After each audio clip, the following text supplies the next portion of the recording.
answer.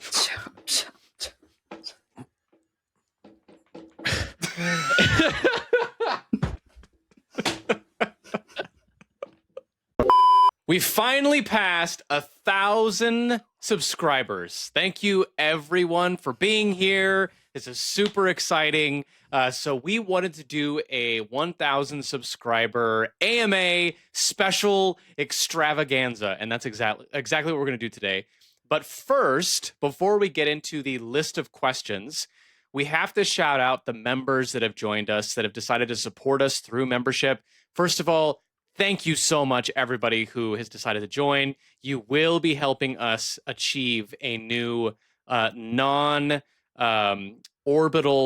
mic for Mags. So it's going to be wonderful. It's going to help us to continue to invest in the podcast and increase our quality. So I'm going to go down the list, shout them out. They have some special questions that are only for members. So if anybody wants to join, we will be answering these questions on a weekly basis. So if you're not a member and you want access to our pre-show, you want access to some extra content that we create, and then you want to be able to ask questions every week, that's what we have for our members right now. So shout outs to A-Rock10, It's a Me 20. That's kind of funny, 10 and 20. Late Night Creepy Tales. I Am Maki, Tim Edwards, 1976. It's actually Edwards because there's no D there. So shout outs to Tim. Paul Cassetta, Dark Doctor, Blue Lily, Snacks Unlimited, Ophidian Mind, and our twin flame Shinobi. Thank you guys so much for joining us. Let's go. Thank you. We're just going to dive in. We're going to dive in and ask some of these questions right away. There's so many questions. We're playing. Yep, there's a lot of questions. Yep. We need every minute possible for these. Yeah. So we're going to start. We got a question from Snacks. So he said, video games sometimes get labeled as harmful or unproductive. Not to be too personal, but in your experience, how has gaming contributed positively to your mental health, relationships, and overall well-being? And we're going to start this one out with Mags. Awesome. Well, one, this is a great question. And I think that it's important to point out the positive side of gaming because sometimes, at least from the general public, it can be seen in a negative way. And so I think for me personally, gaming has helped me because it's brought me so many wonderful friends in my life, most of whom I don't even live near, but are all around this country and the world. And it's just amazing to be able to connect with people all around the world because we all enjoy this hobby. And you also just get to meet a lot of people who are different than you, and that's good. You can learn from people that way. It not only enhances your fun that you'll have gaming because you can talk about this hobby that you love, but it also just allows you to learn more about the world and about people in general. And so that's been a huge thing for me. And I also just think gaming, the people who interact in this hobby are just so creative and interesting. And I just feel like it energizes me to be able to share that with so many other people. So that's kind of a couple of ways of how it affects me positively. Word. Love that. How about you, Slam? Yeah. First of all, great question. I think that you're right. A lot of time when you talk to people that don't play games and stuff like that, it does get this negative connotation to it where it's oh, you're just sitting around being lazy playing games, right? So for me, I've met some of the best people I have in my life through video games. You guys here through playing video games to start this podcast. We have this community now. I even before 100%. This though, my first roommates out of college, I met them through Star Wars: The Old Republic. Amazing. I have met some of the best people. And another reason would be, as someone who has gotten really into software engineering, I am a software engineer, and I've been coding and programming since I was early in high school. So for a good portion of my life now, I always felt like playing video games helped me discover ways to solve problems, come up with little creative solutions to unique situations. And it also, I'm someone who kind of has a hard time turning their brain off. So when it comes to watching a movie or a TV show or something, I need more like input on my end, more activity through my brain to actually have a good time or be entertained. So I find that video games are perfect for me in that respect because, you know, I can play a game that's relaxing. I can play a game that's going to require my like undivided attention. I can play something that's going to be very multiplayer focused where I'm like playing with my friends. So there's a video game suited for every mood I'm in. And so, yeah, I mean, it's just perfect for my lifestyle. Yeah. Yeah, I think for me, like, first of all, I always find this argument to be kind of hilarious, especially today. Like, I'm sorry, but there's such a thing as doom scrolling. And if you're binge watching TV shows, like, you're not actively participating with anything. So I look, in general, do what you like, right? It's fine. But for me personally, to kind of go along with what Slam said, I do think that playing video games since I was a kid has made me a lot sharper, a lot smarter when it comes to creatively coming up with solutions. Like there have been times where I have surprised myself at work, being able to take a bunch of inputs in and just kind of like figure it out and solve it in a way and get excited about that and kind of gamify things in my mind if there are things to do. And that has been a really big part of my life. A lot of my experience with games like Fire Emblem and different RPGs like have made me more of a strategic thinker, because the entire situation with some of these games is you are solving or overcoming challenges. And some of those challenges, like in Fire Emblem, are actually really freaking hard. So you have to think about it. And if you're constantly doing that over the years and you're constantly doing problem solving, I don't know, there's probably some scientific article about this or something, but I feel like, you know, when you're doing platformers, when you're doing strategy games, when you're doing RPGs, especially turn-based RPGs where you're team building and stuff like that, like that's going to put or do something to your brain that's going to make it better in the future, right? It's engaging your brain in a way that doing something like doom scrolling is not. So, yeah. So I personally have always found this sort of archaic critique of video games to be a little bit silly, especially with the other forms of media that we have. So anyway, fantastic question. Thanks, Snacks. We're going to move on to the next questions. The first one is from Ayamaki. He says, "Hello, everyone. I recently upgraded my membership and enjoying the pre-show videos. Shout outs. My question is, if you can assign a job, class, or role to your fellow podcast member, what would that be and why? Thanks again and more success to the crew." All right, Mags. Oh, I'm going to have to think about this one for a second. Oh, job okay. class? Like yeah. Are we... I would say... All right, let me think. Mags maybe a mage or a healer, you know? She's always the one kind of reeling us in from being crazy and completely upside down, you know? Like, she's always keeping the show on track. She's got a whole document for all these questions that we had to. We need Mags. We're not getting through this show without Mags. So that's where I go with Mags, and then Brandon. I almost think he's maybe like a bard because he's good with his words and he hosts and he like is able to just like take it all together and keep us on track without us losing any sort of flow to the show. Well, thank you, Max. And it's going to his head, which is exactly what would happen with a bard. That's so true. And he's not humble at all. I was over here thinking Leroy Jenkins, but I'll take bard. That's fine. Yeah, we'll go with it. Yeah. What about Slam? We got to come up with something for Slam. Oh, man. Oh, my goodness. He's going to be like a monk because of all of the chopping. Karate chopping. The chopping. Oh, my goodness. I don't know. Is there a class for just like the cool ASMR JRPG voice guy? Like, What's a class for someone who seems chill at first, but if you like give them the wrong thing, like a knot sprite, they explode? Like, is there like a knot sprite? A knot sprite. Yeah. Maybe I'm Is the there a rogue class for or that? something. Yeah. Stealing our hearts. Yeah. Aww. He does like Slam. Persona, so maybe it fits. Oh, there you go. He's the thief. Mm-hmm. I'll take Never it. see it coming. Nope. Sends out his calling card and it's over. That's right. That was a great question. I love Yeah, that. that was fun. I enjoyed that one. Yeah.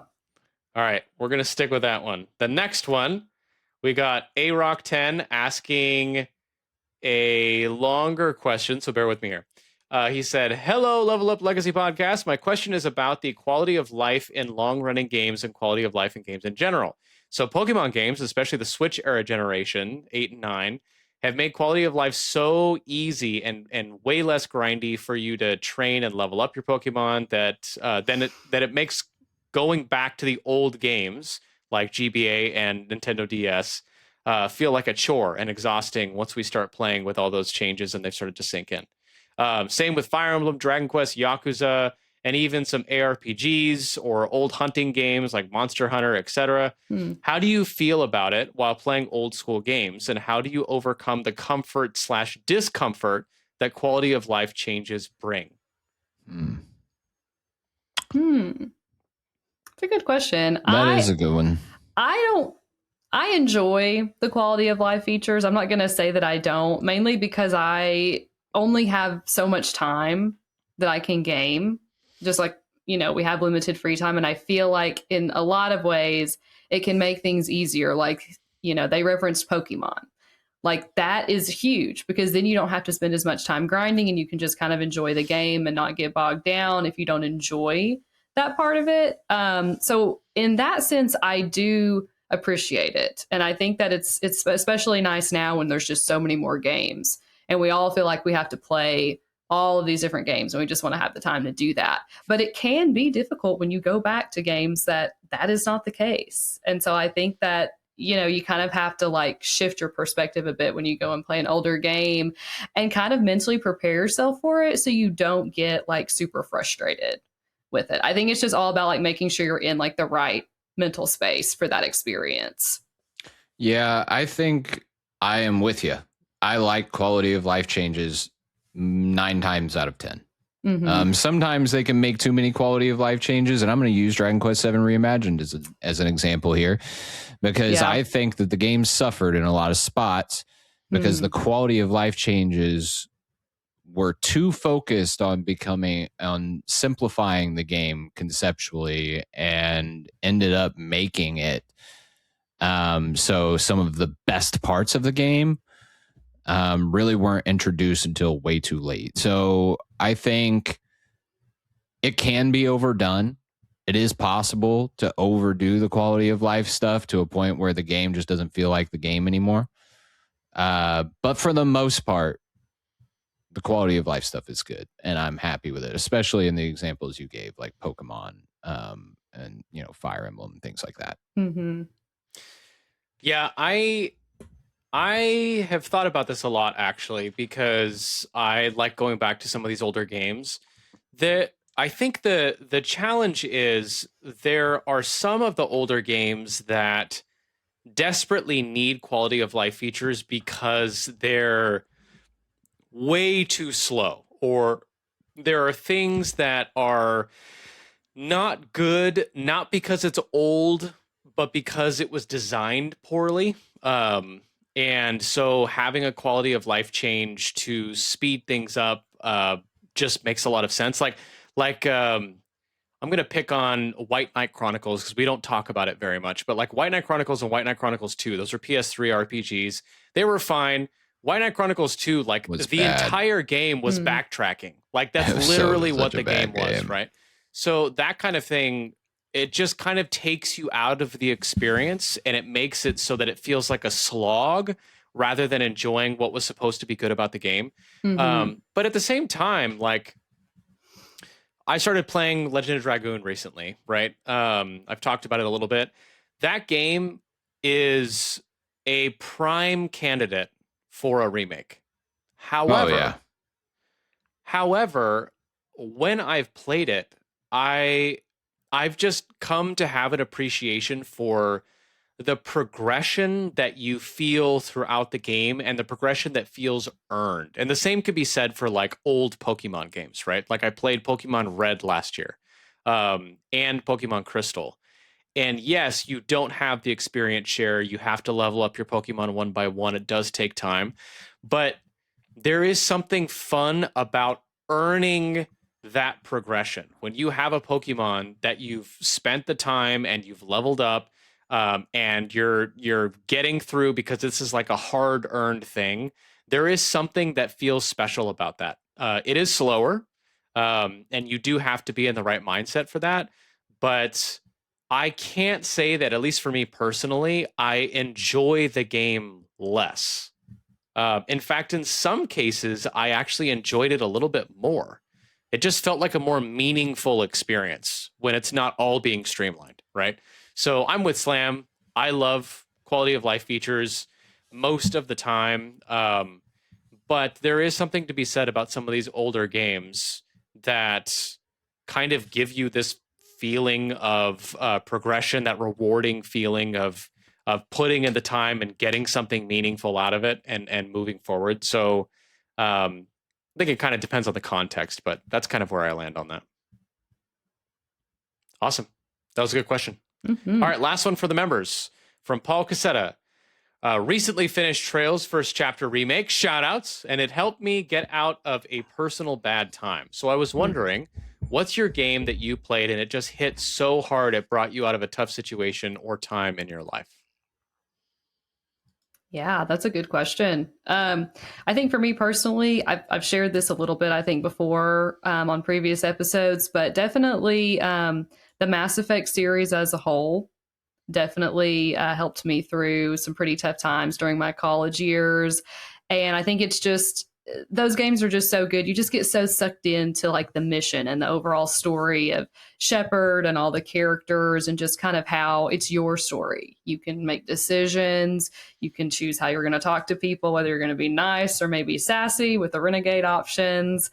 But it just kind of allowed me to escape into this world and like just kind of like get my mind off of things that I was struggling with and having a hard time with, and also just kind of like just be able to escape, but also be able to kind of like have control over something in my life that like I didn't really feel like I had a lot of control at the time. So that's huge for me. And I would encourage anyone to play this series because it's just, you feel so many emotions. It also just kind of like helps you, I think, process things too. It helped me because I was just able to like feel sad about things, feel angry about things while I was playing the game, but also just still enjoy it all as an experience. So yeah. Yeah, I mean, for me, there's quite a few games have helped me a lot in tough situations over the years. I can use Animal Crossing during COVID. I lived in New York City. There was huge shutdown. Everything was completely insane over there. I know it was different levels of insane for a lot of people during that time, but it was pretty rough for us. So Animal Crossing was a nice escape for all of us, not just me, but like the whole family really got into it. Spent some really good, time with my wife and daughter, and just good memories were created out of a bad time. Yeah. Yeah, I have several as well. I've already mentioned Xenoblade 3 as one that really hit. I got laid off, and when Xenoblade 3 came out, and just everything about that game spoke to me. But I'm going to shout out Expedition 33.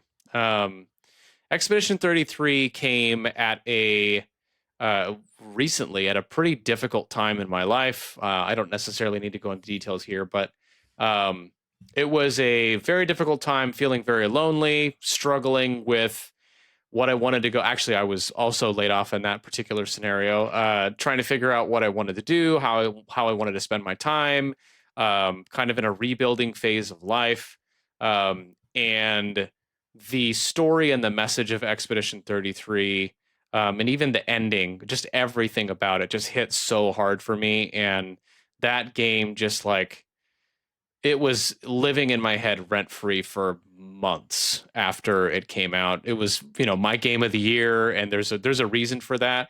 I don't think there's anything wrong with having an elevated view of a game in your mind because of where it hit at a particular time in your life. That's just being human. Yeah. So I think those games really did it for me when they came out, for sure. I do also want to shout out Final Fantasy X, and you might hear me shout it out a couple more times in this episode, and it's probably why it's my favorite Final Fantasy. But my uncle was really into JRPGs, and he's one of the ones that kind of shepherded me into the genre and got me really into it when I was a kid. And I started Final Fantasy X with him.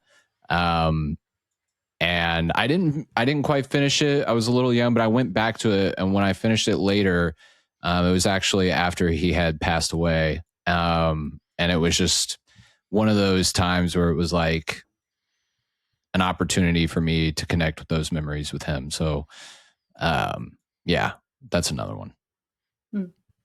Yeah. Those are great questions. Yeah. All right. Thank you. Yeah. So thank you to, again, all of our members. If you want to ask those kinds of questions on a weekly basis, join us in the membership, and we would love to get more of those and hear from you guys. But without further ado, we are going to dive into our 1,000 sub AMA questions. These came from the Discord. So if you're watching this and you are not in our Discord, feel free to join. We have a blast there. It's all kinds of fun chaos. Amazing people in that Discord. Seriously, we love you guys. We know you're watching. We know you're here. You guys are the best. So we're happy to have these come in. So we've, and by we, I mean Mags. Mags has categorized this for us because she is that healer support role. So we're going to go through these in categories, starting with gaming. And then we're going to look at some questions that are more about content creation. And then we'll take a look at topics that are sort of beyond both of those categories. And then she has the final category that is 0 days without nonsense, which basically encompasses our entire Discord. You know who you are. Stay till the end. But yeah, to make sure you get to see Mags answer some really fun questions. So yeah, and we've also merged some of these questions together as well because multiple people asked something similar, and so we just figured it makes sense to merge it. So all right, you guys ready for this? We ready? I'm not. I'm probably the only one who is not. I'm pretty prepared. So if you want me to go first on some of these, I'm happy to do so. All right. So let's start Mags off. can never say I'm not prepared anymore. I won't say true. it anymore. I think Slam is more prepared than Mags this time. Is that accurate? I think he did prepare more than I did. So I'm proud of it. He's turning over a new leaf. Here we go. Only for this episode. Let's be real. All right. So we have from Lurok and Bethany.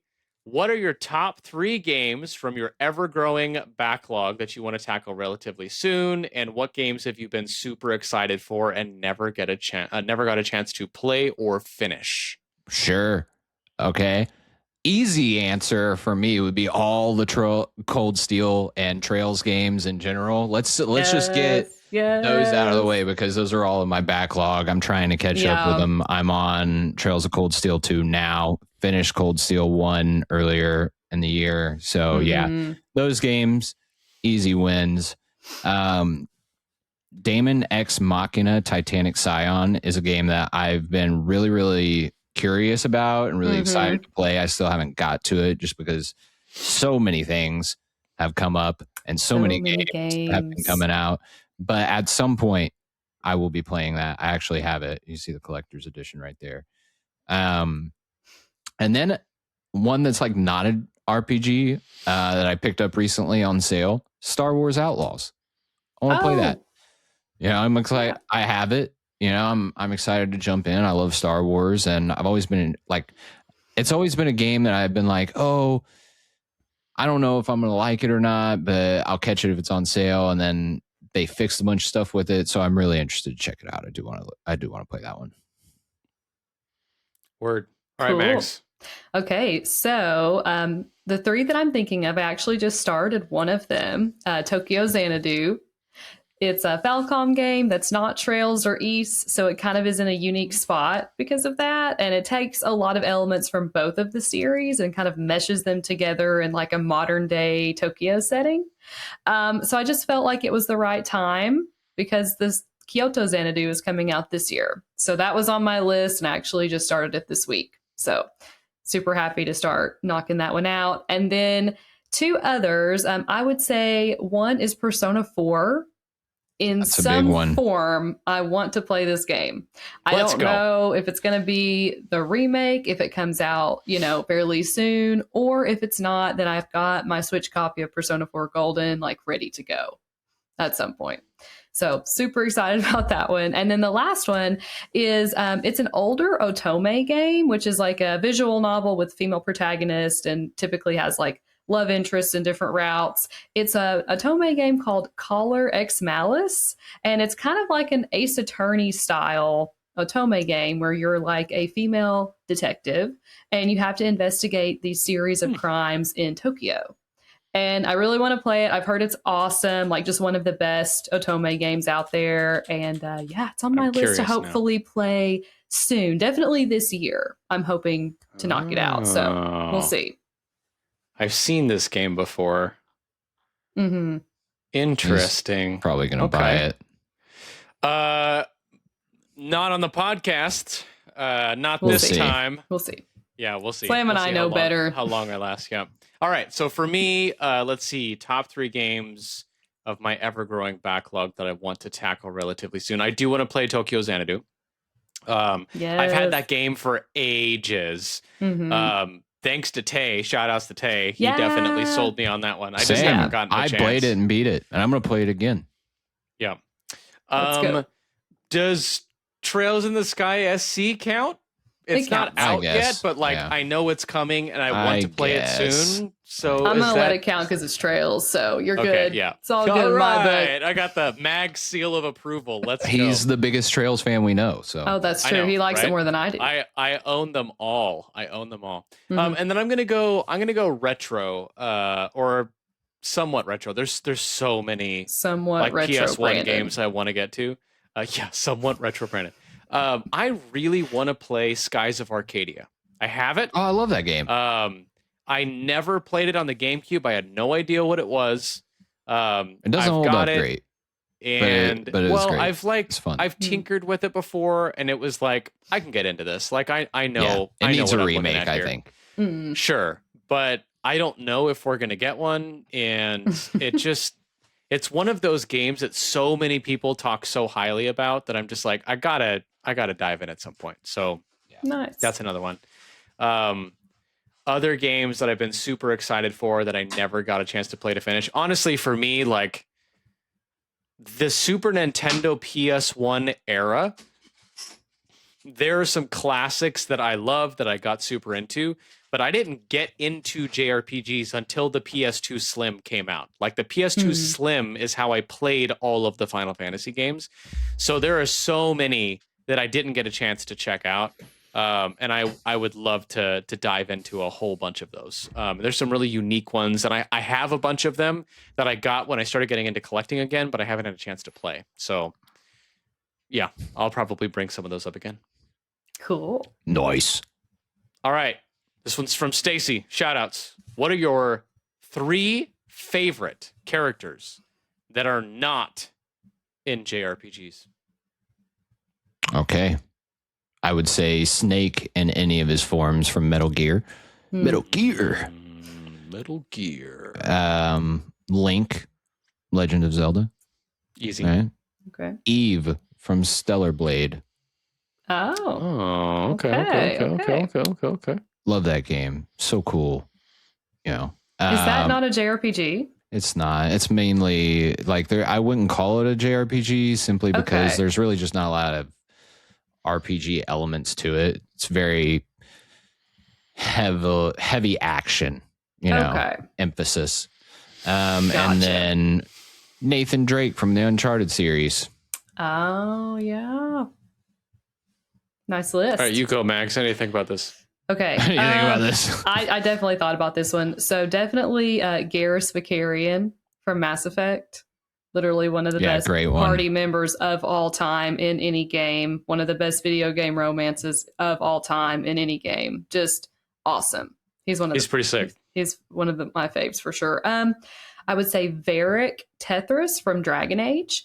He's in Dragon Age 2 and then also in Inquisition and Bellegarde. And Bellegarde, yeah. Yeah, he's kind of like your best friend in Dragon Age 2, and he also serves as a narrator. He's like very much like a storyteller, also a party member, just an all-around like amazing character. Love him. And then I would say third, Arthur Morgan from Red Dead Redemption 2. Just think like his whole character and journey is just a good so powerful, and like just kind of seeing like his redemption arc is really beautiful. And that game just like, I mean, it broke me in so many ways. It's so good. So I'd have to shout out. I mean, that entire cast is amazing, but Arthur is kind of at the center of it all. So I'd say him. Dutch. I have a plan. It's Tahiti. Anyway. All right. I'm going to say Link is an easy one. Mm-hmm.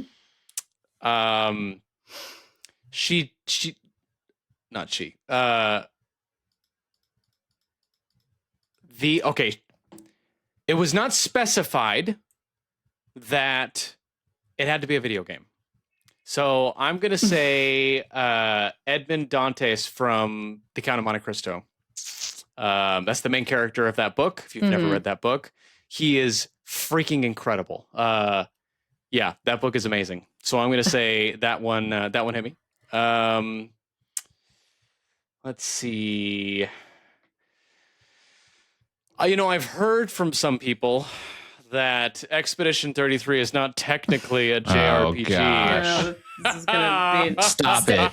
Stacy's gonna be so mad at you, You can't do that. Do better. We're gonna Brandon. call the podcast police. 911. Hello. Getting on the phone. Beep, beep, boop, beep.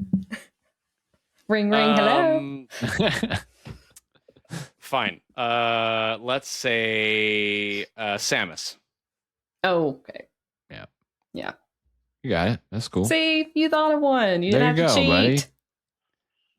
I almost cheated. This next one, I'm definitely going to cheat, though. Next question. Train in Vain. What is your favorite game that starts with the letter Q? This is a hard one because there's just not a lot of them. Not a lot. And I'm not a cheater like Brandon. So I'm going to say Quantum Break. But special shout out to Quartet. That came out last year, indie game. I had a good time with that one. Did you play Quantum Break, Slam? I did. I like. What's it about, Slam? It's a Remedy game, right? And it was the first implementation of this like crossover between like movie, TV show, like cinematography, and like video game. And you had all these cool superpowers, and you can like. All right, fine. Okay. He's not cheating, Brandon. You can't. I just prove saw him anything. looking at his Wikipedia page over there. So no, I'm looking at my prepared document where I thought very, very deeply about my answers to these questions instead of being like Brandon over here. I haven't even said anything. Okay. Guys, we have a lot of questions, so just table this, and we can come back to it later. Max, you're up. I have not played a lot of games that start with Q. The only one that I can really remember is Qbert from the arcade. But he's super cute. Cute. Get it? Anyway. That was good. I love that. Let's go, Max. With the jokes. But hilarious. Yeah, it's hard to have a favorite when there's just not a lot, but I respect the question. It's just, I think that's the only one I've played, but Qbert's adorable. He's also in Wreck-It Ralph, so let's go for that. So that's my game. Mine is Persona Q. That's the one. I'm sure everyone's going to love that answer. And it definitely qualifies. I mean, I guess if like you put it in a library, you might find it in the Q section. Maybe. Yep. Listen, See, I I'm looking out Googled for you, every Brandon. video game with Q, Yeah. and I have not played any of those games. There's not a To be lot. fair to what Mag said, I have played Qbert like twice. Mm-hmm. Yeah, that's like so that that's was a rough question. So I guess I'm the only one that's played games that start with Q here. So. No, Qbert starts with Q. Don't take that away from me. Okay, fair. Like I would like Quartet, but I didn't get very far in Quartet because things happened in my life. So it would feel disingenuous to say that Quartet is my favorite, even though technically of the games I've played it would be. And then like I know about Quake, but like I think I played Quake once ages ago, and like so. Anyway, that was a tough one though. Thanks, Train and Main. Yeah, made us think about it. Moving on to Greg. Shout out to Greg. What is the first game to make you cry? I'm gonna say Final Fantasy X. Now I don't cry a lot in video games. Yeah. I think it's actually pretty rare that that's happened. But I think Final Fantasy X, for the reasons I hit earlier, hit me at an emotional level personally with my own stuff that I had going on. And it was just a really emotional roller coaster with that game. I loved the characters, fell in love with the story, and just, I mean, I was all in. Still is one of my favorite games of all time because I just felt like those characters were so easy to fall in love with. So Final Fantasy X. Yeah, I don't know if this was the first, but it's the first instance I can remember. Mass Effect 3. There's a lot that goes on in that game. Basically the stakes are super high. Like, you have party members coming in and out, and they're all like, you're trying to achieve these like crazy goals. You feel like the whole galaxy's against you. You're under attack. And there was this one mission, and I don't really want to spoil it, but this game is like super old. But like, if you know the line, it had to be me. Someone else might have gotten it wrong. You'll know what I'm talking about. And that moment just destroyed me. But it's an amazing game. And I think it's because you have those relationships with those characters, like from the first game to the second game to the third game. So obviously in the third game, like when everyone is like in absolute danger and like the stakes are high, like it's going to hit you. And it hit me for sure. Yeah, for me, it really depends. If you don't necessarily mean emotionally, as in it touched me, then Super Mario Kart, because when I was in first place and I got hit by a freaking red shell and I was like 7, I would get so angry I would slam my controller down and then I'd get grounded. And then he'd cry because he got grounded. Yeah, exactly. We've all been that there. happened. But if you're talking about the first game that touched me, actually, it would be Final Fantasy IX for me. The Not Alone sequence in that game, if you know, you know. The ending of that game, the way it wrapped it up, like that game just hit me. The whole Vivi, everything in Vivi's story, there were just like so many threads that just destroyed me and really, really solidified my love for that series. I also cried in 10 too, or 10 as well, I should say, not 10 too. So that's definitely there. But Final Fantasy IX just like nailed it for me. Yep. All right, that was a good one. Next one from Video Game Fury. Where do you feel the JRPG genre can evolve? Has it stagnated compared to other RPG subgenres, or is there room to grow? I love this one because it's like a talking point question, you know? Yeah. And I think there's always ways for a genre to evolve, but I do think, you mentioned, has it stagnated? And I think it's the opposite, actually, for JRPGs. I think they're growing in all kinds of different directions, especially with all the different subgenres in JRPGs. You've got new innovations in art styles like HD 2D, and then variations of HD 2D within that. I mean, you've got new IPs like Metaphor.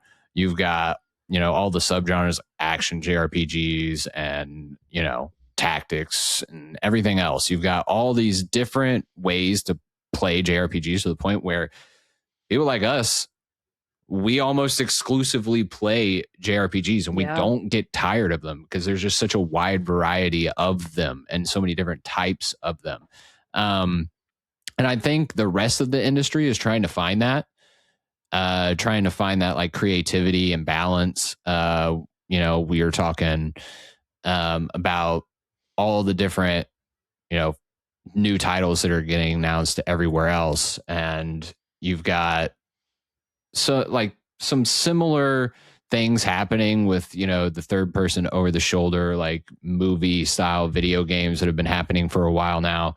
And then you had the live service games, but there's not a lot of core innovations happening in the industry everywhere. There's a lot of like seeing success and copying it. And I just feel like JRPGs are not doing that right now. They're all trying to find unique ways to find their space in the fan base. And they're having a lot of success doing that. Yeah, I would agree with that. I don't think the genre is stagnating at all. I think we have more JRPGs than ever. And whether that is, whether you're getting remakes or totally new projects, I do feel like there's a good balance of that. And it's just been really cool to be able to cover them in this time, because like we're all just like slammed, like trying to keep up with all of these games. But that's a good problem to have.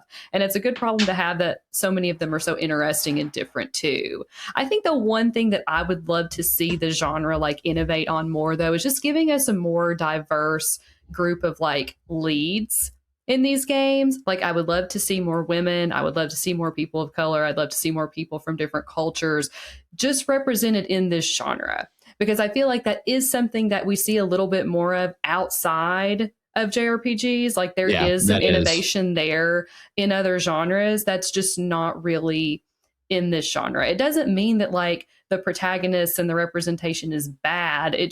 I just think it could be better. And I think it could also better reflect the people that are playing these games. And so I hope that like we see more of that, because I think a lot of developers, especially in Japan now, are noticing that their games are like going beyond Japan and Asia. Like there are a lot of people playing JRPGs now around the world.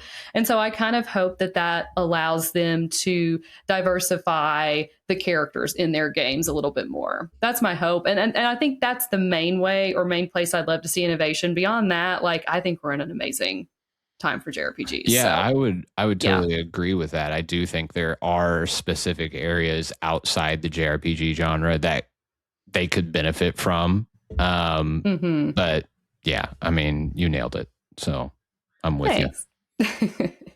Yeah, I think it's hard for me. It's hard for me to nail down something that I really feel like is stagnating for the reasons that you guys have already described. I think maybe some opportunities for growth might be like storytelling with some RPGs. Like if it's not a top tier RPG or a franchise that's, like Trails or something where they've built up this kind of lore, you can get some of the basic tropes that you see a lot of times, like an amnesiac or, the chosen hero or whatever, right? And I think there's room for that stuff too. But something like Expedition 33, since I mentioned it earlier, was such a fascinating departure from your typical storytelling that I'd love to see something like that. But also, I think one of the other things, I should say a trend, it's not really a JRPG stagnation per se, but a trend that I've been seeing that I would love to see them like find the middle ground for, is how dark some of the stories and worlds have become.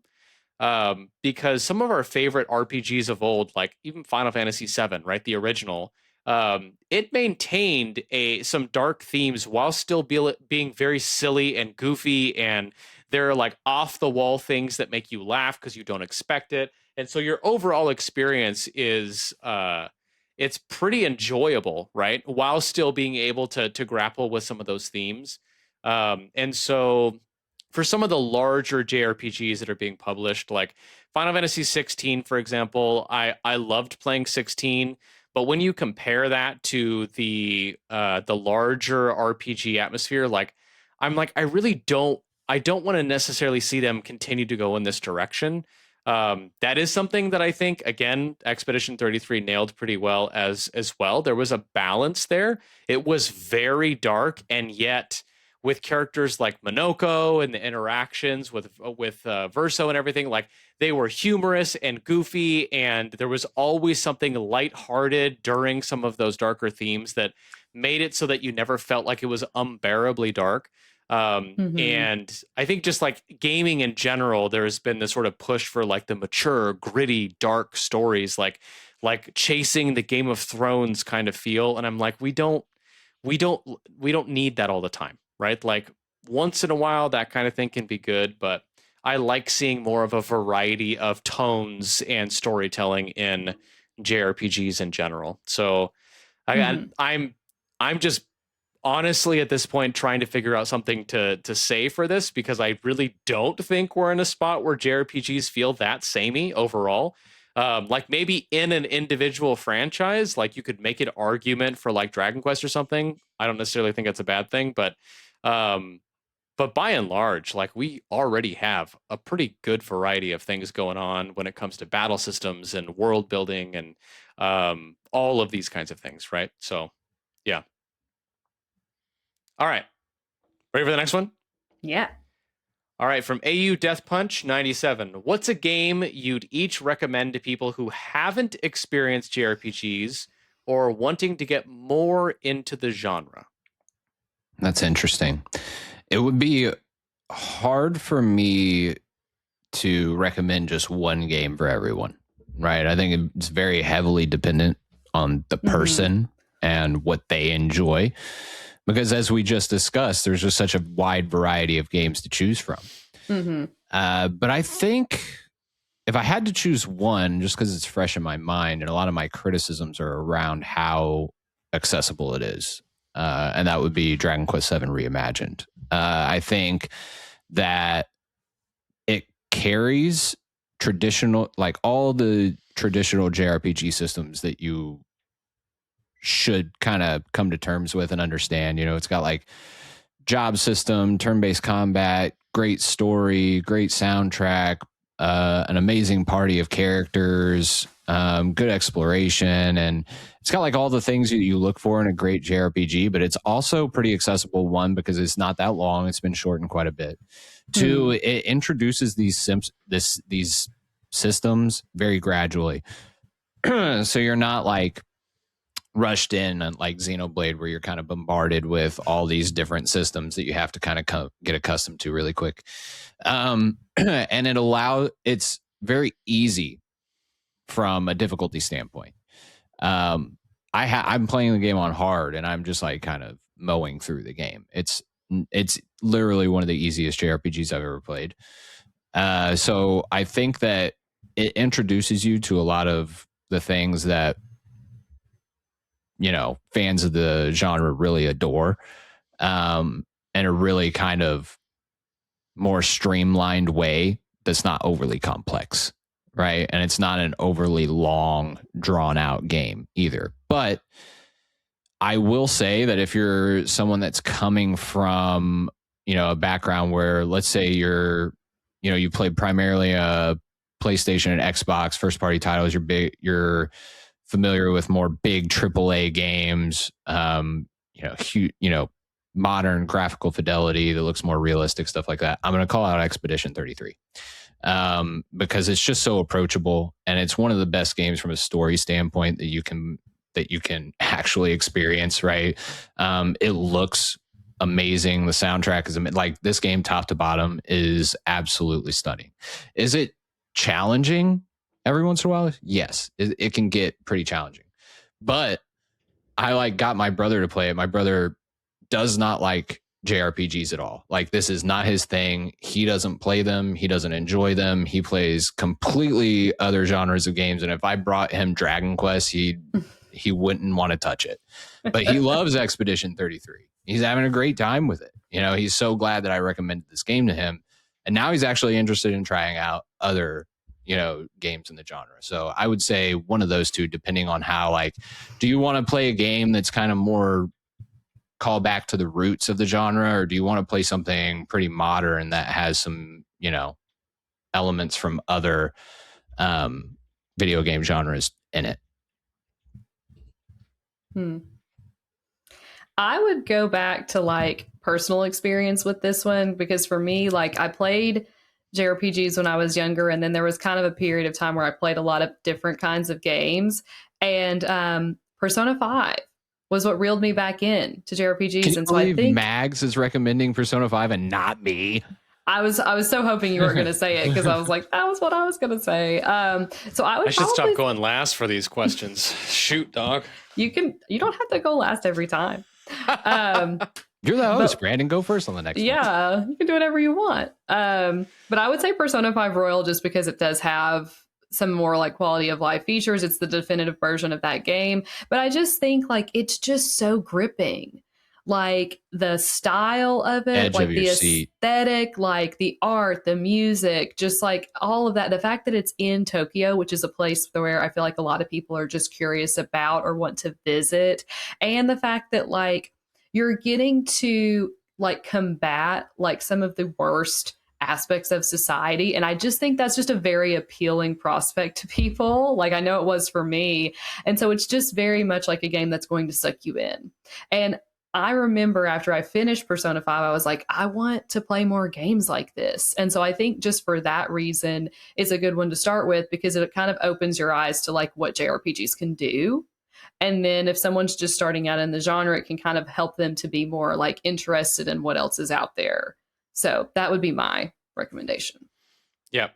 No, that's a solid one. Yeah, I was going to say Persona 5. Persona 4 Golden, I think, is also good. Persona 5 is better from a gameplay standpoint, but if you're looking to get sucked into just an incredible story with characters and see what JRPGs can do from a story standpoint, you can go either way, right? Expedition 33 is a good recommendation, I think, for me, for someone who's new, again, because chances are you're not new to gaming in general. Right. So the experiences that you have would, I think, vibe with that one really well.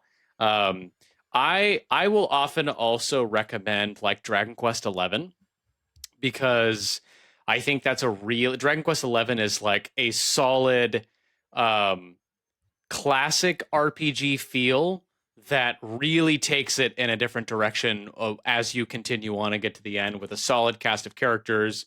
One of my favorite games on the Switch. So that's one.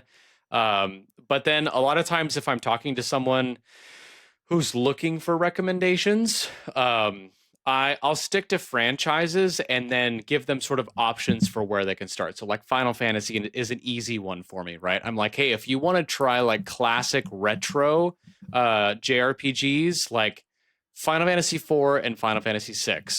Like 5 is also amazing, but you cannot go wrong with 4 and 6. If you want kind of like middle era JRPGs that are a bit more expansive, 7 and 9, right? I love 8 personally, but I also realize that the junction system may not be best for someone who's starting in RPGs. And then as you go on, right, 10 and 12. Those are like, all of those would be good places to start. Same thing with Fire Emblem, right? If you play the original Game Boy Advance Fire Emblem, you cannot go wrong. Like, they have a great tutorial. You'll figure it out. It's super fun. It really gets you into team building and leveling up and all of those kinds of things, classing up. So you get some of the framework for JRPGs in general. My mom, I tried getting her, going on things, and I started her with Pokemon. And Pokemon totally got her into it. And I love that so much. Like, people don't think about it this way, but Pokemon is a turn-based RPG. 100%. So if you just want someone to like understand basic mechanics for turn-based RPGs, do Pokemon and then jump over to something like Final Fantasy, and it kind of expands it a bit, right? Because now you have the core concept, but now you're moving it to a team. So those are kind of the ways that I would recommend, or where I would start with recommendation. I want to always recommend Xenoblade, but I understand that perhaps if you are not a JRPG like an active player, that might be a hard place to start. But It would be a gauntlet for sure, but if you survived Xenoblade, then you could play anything. Yeah, if you could start with Xenoblade, then the world is open to you. Like, yeah, you are good to go. You would be fine. Right? Like, nothing else would phase you, because when you look at that menu for the first time, you're like, what did I get myself into? Yep. Yeah. So, all right. Yeah, that was a great question, though. Yeah. Next one. We got Sesame Chicken. Let's go. Love that name. I am going to start this one. All right. I'm going to start this one. Yep. Final Fantasy VI or Chrono Trigger remake? Which one would you rather see first, and in what style? HD 2D remaster or an all-out 3D ground-up remake? I'm going to say Chrono Trigger. The reason for that is because Final Fantasy VI has been brought over and remastered in some way, shape, or form so many times.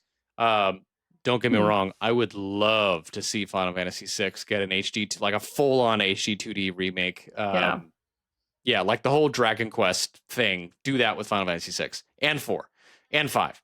Anyway, but Chrono Trigger, I feel like there's a lot of really cool opportunity. I don't want to see a 3D ground-up remake, to be completely honest with you. I don't think a 3D remake would... I'll put it this way. It would be much harder to pull that off well than it would be to do an HD 2D remake.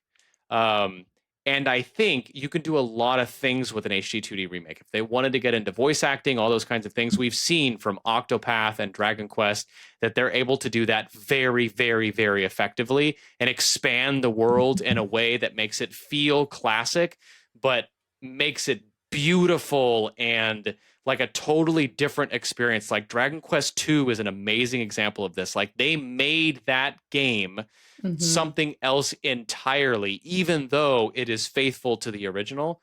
I would love to see them put that kind of care into Chrono Trigger if they're going to do Chrono Trigger. I feel like doing a 3D ground-up remake is fraught with all kinds of pitfalls that they could run into. So I don't think that's the direction for that kind of game, personally. Now, if they could pull it off, it could be pretty cool. But I think HD 2D would be the way to go for that one.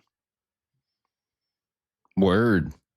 I would say I'm going to go with an HD 2D remake of Final Fantasy VI. And I'm going to say that because I love Final Fantasy VI.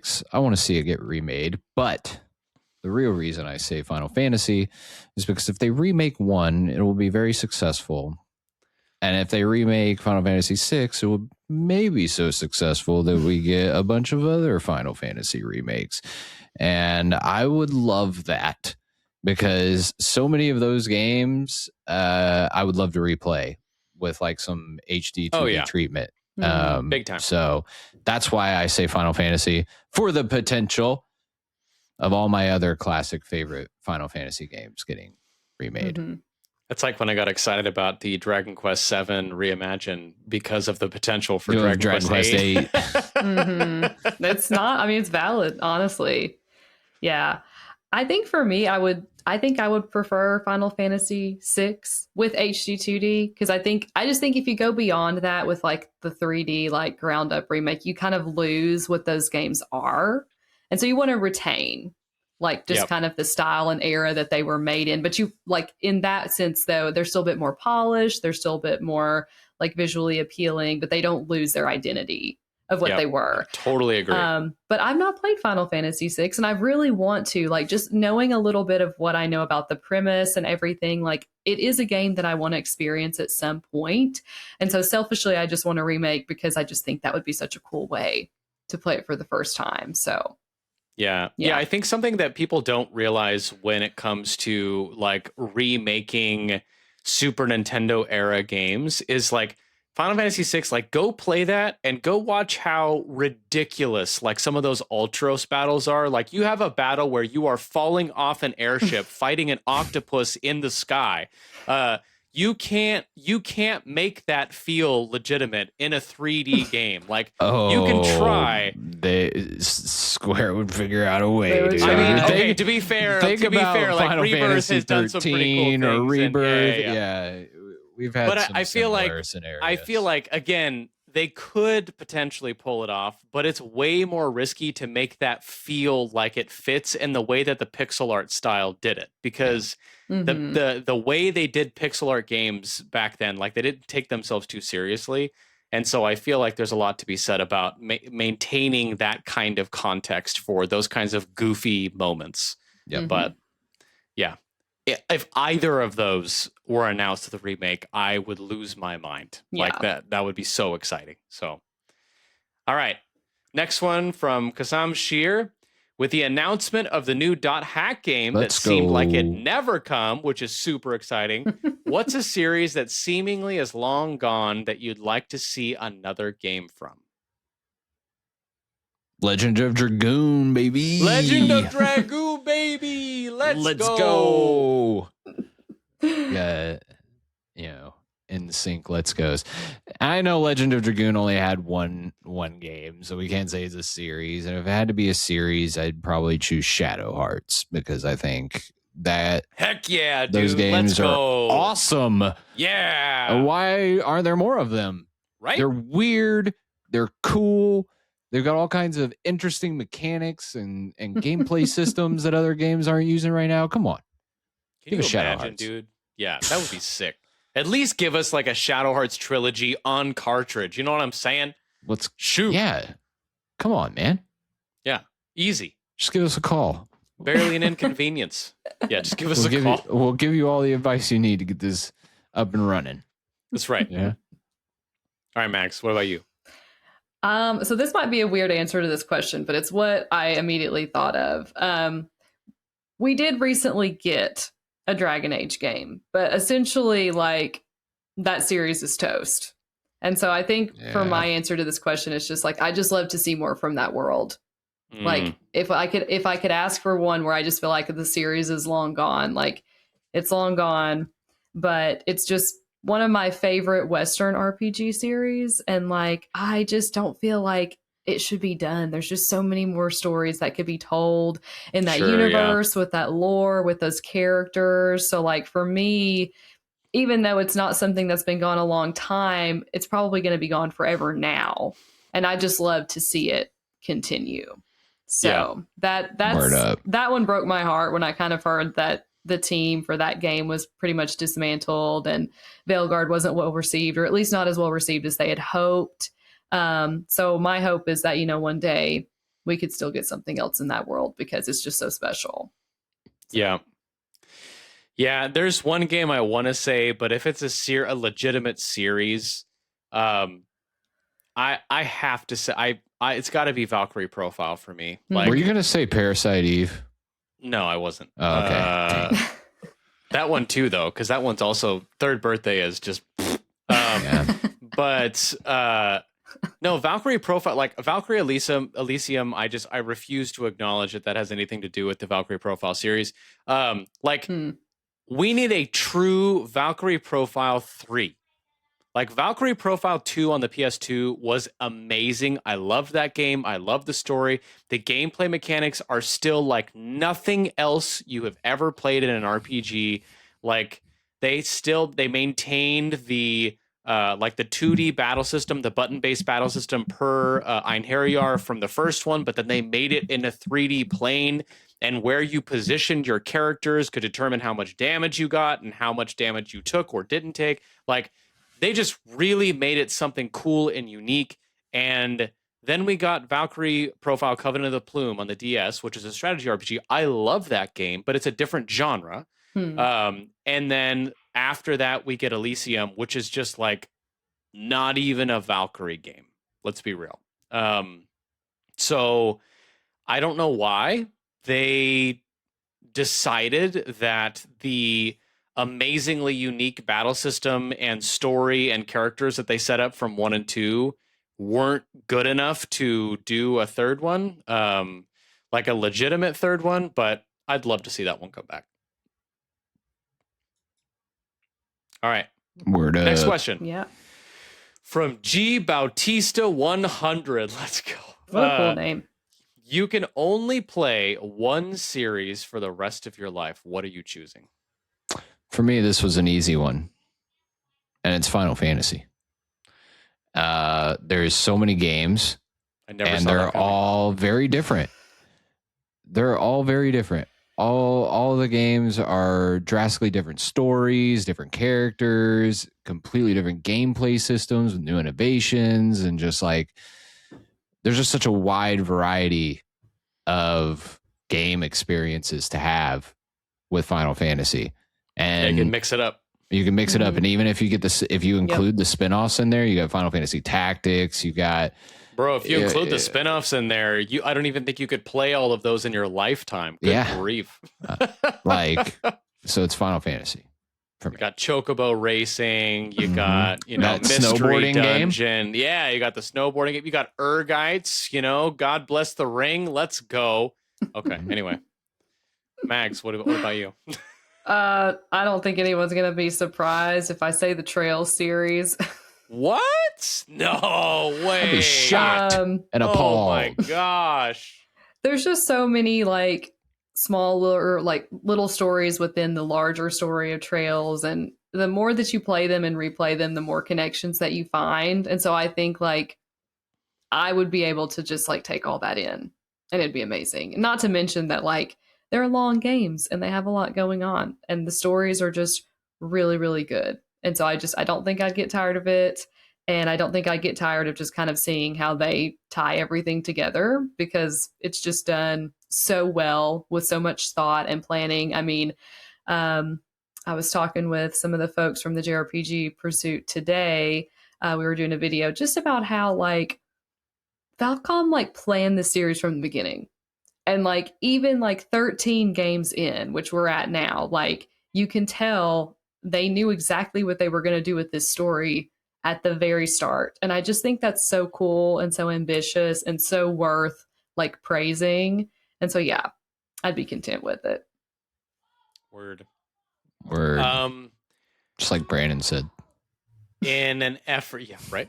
In an effort to not 100% agree with Slam, because that would make it less interesting. Yeah.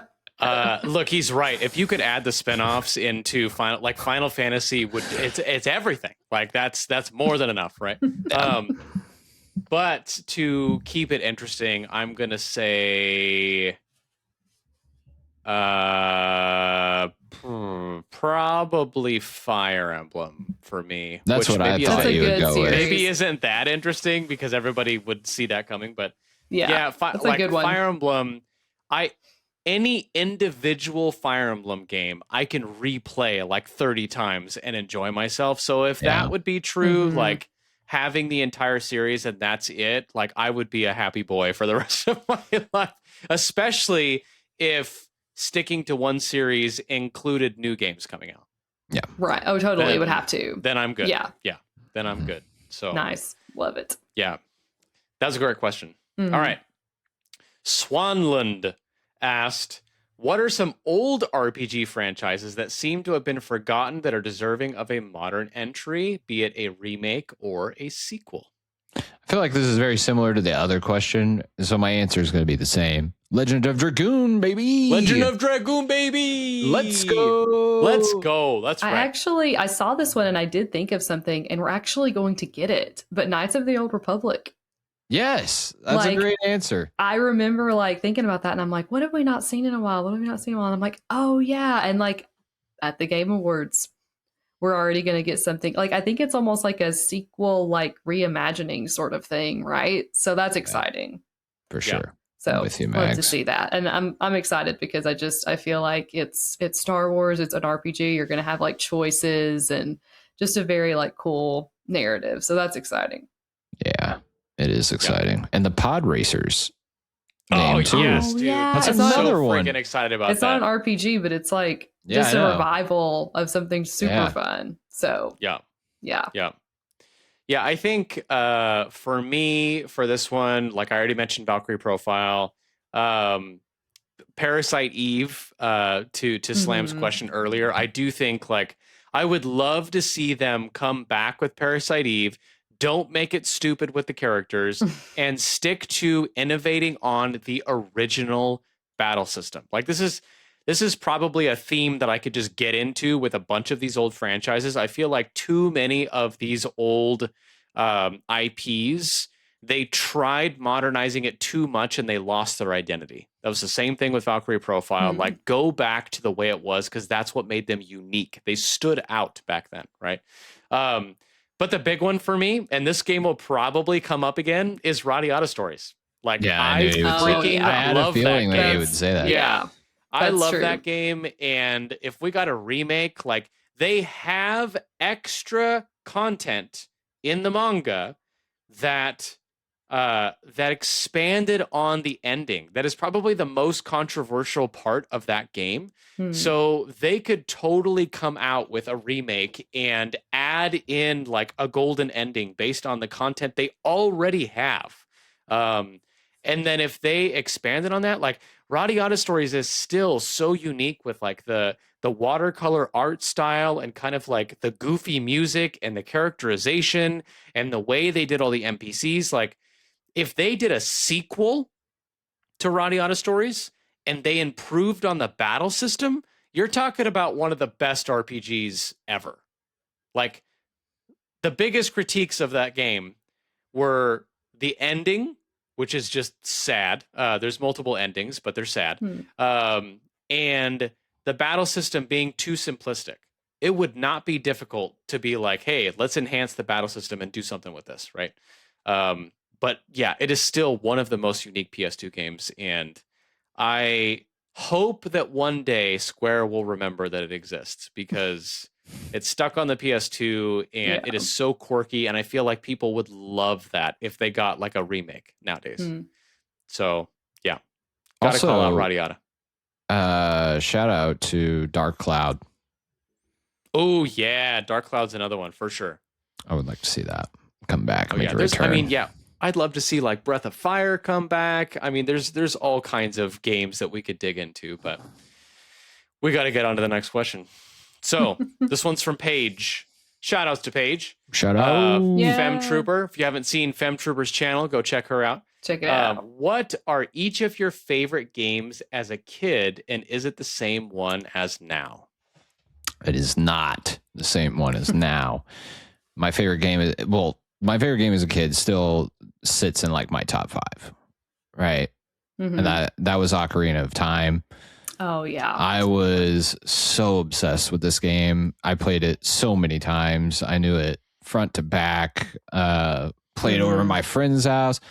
I mean, it was just amazing. And every time I would turn that game on and hear that music as a kid, just some of my best memories, right? Also, Final Fantasy VII was like tied when I was a kid with Ocarina of Time as like my favorite game. Now it is Persona 5 Royal, and it's just not really even close. I could very easily put that game at the top number 1 spot, my favorite game of all time list right now. And while I've played so many great games since that one, I still don't think any game comes close to touching it. So, yeah, I wouldn't say they're the same for me, but I did really love these 2 specific games as a kid. Pokemon Silver. Yeah, baby, let's go. One of my first games ever. It's still, like, as a kid, I was just so obsessed with that game. I played it all the time.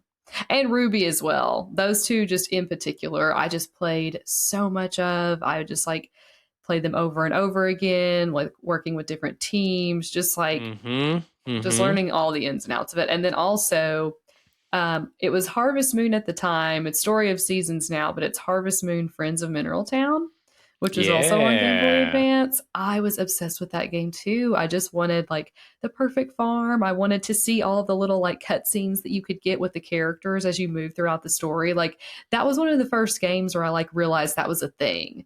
Like, you walked into like a house and like a scene played out and you're just like, what is happening? This is so cool. So those 2 I loved, and I still love those like franchises today. But I would say that like my favorite games today would probably be Trails in the Sky, First Chapter Remake, Mass Effect 2, Xenoblade 3.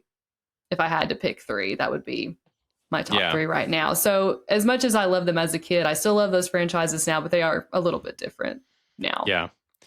No, it was the same for me. Like, as a kid, Pokemon Red, Blue, Yellow, Gold, Silver, Crystal, and then the Pokemon trading card game. Oh, I was so good. obsessed with that game. Such a good game. Yeah. I'm still kind of obsessed. Like, I've played that game so many times. It's so fun. Those games just hit.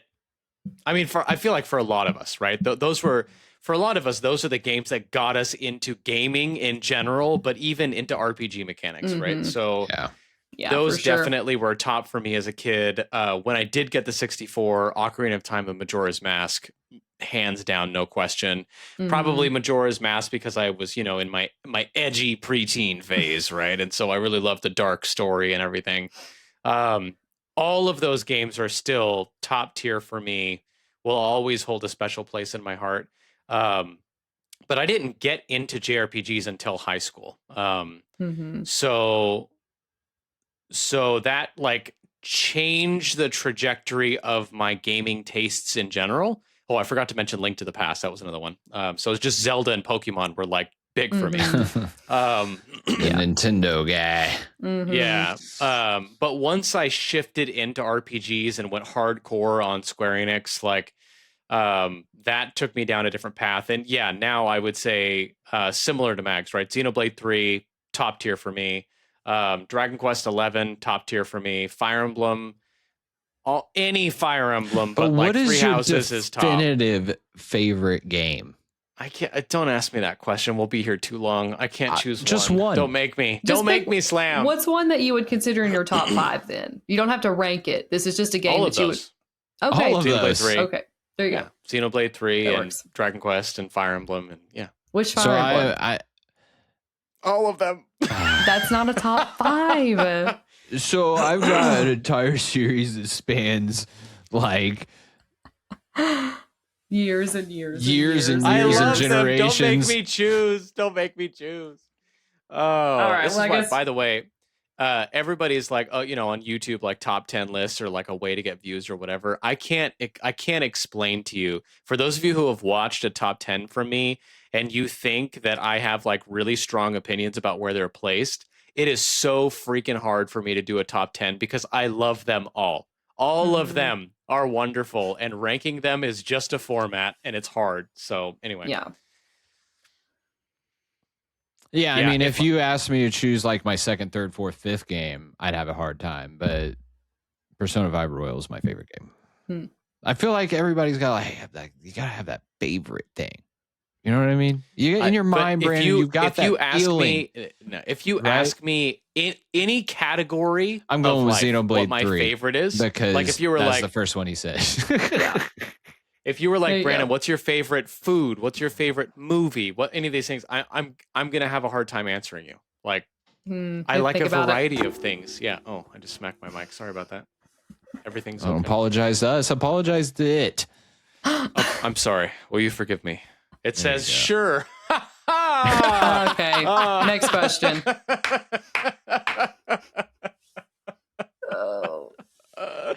All right. Oh man. The next Loved that. That was really good, man. That was so good. Sure. The next one is from Blue Lily.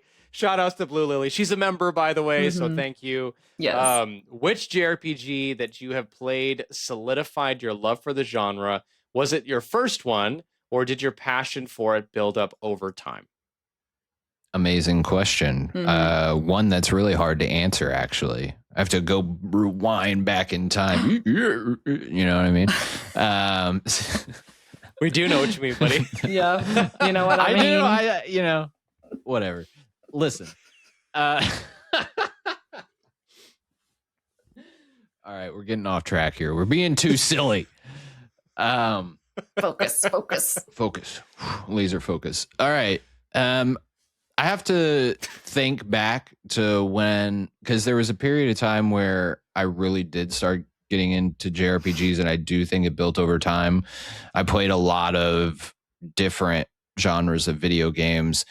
I really resonated with The Legend of Dragoon. That was one that I picked up and played and just fell in love with. I had to me and my uncle were playing at the same time, and I had to call him a bunch of times if I would get stuck and be like, how do I do this and stuff like that. That was fun.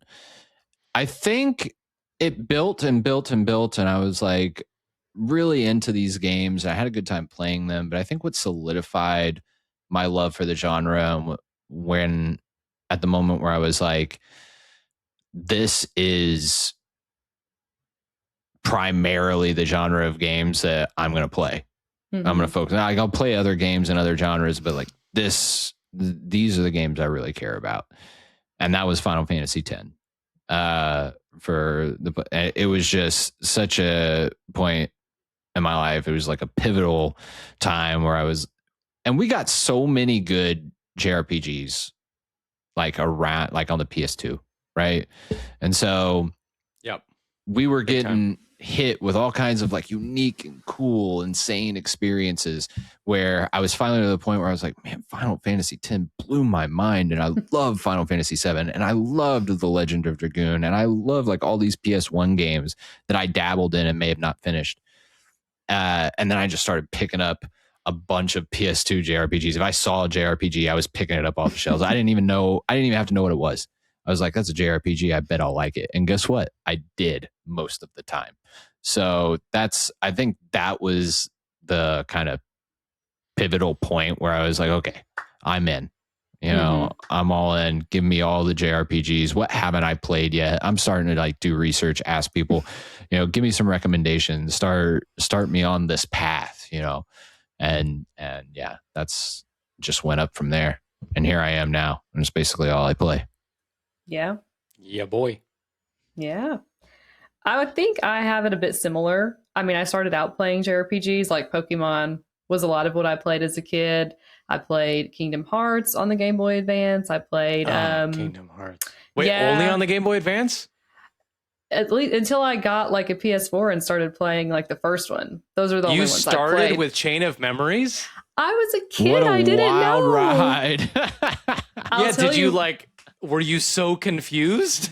Yeah, she probably wasn't paying attention to like all that weird stuff going on. No, I mean, literally, I heard the song "Simple and Clean" on the TV and saw that game, and I was like, I need it, and so I got it for Christmas, like when that commercial was showing, and so it was. Bruh.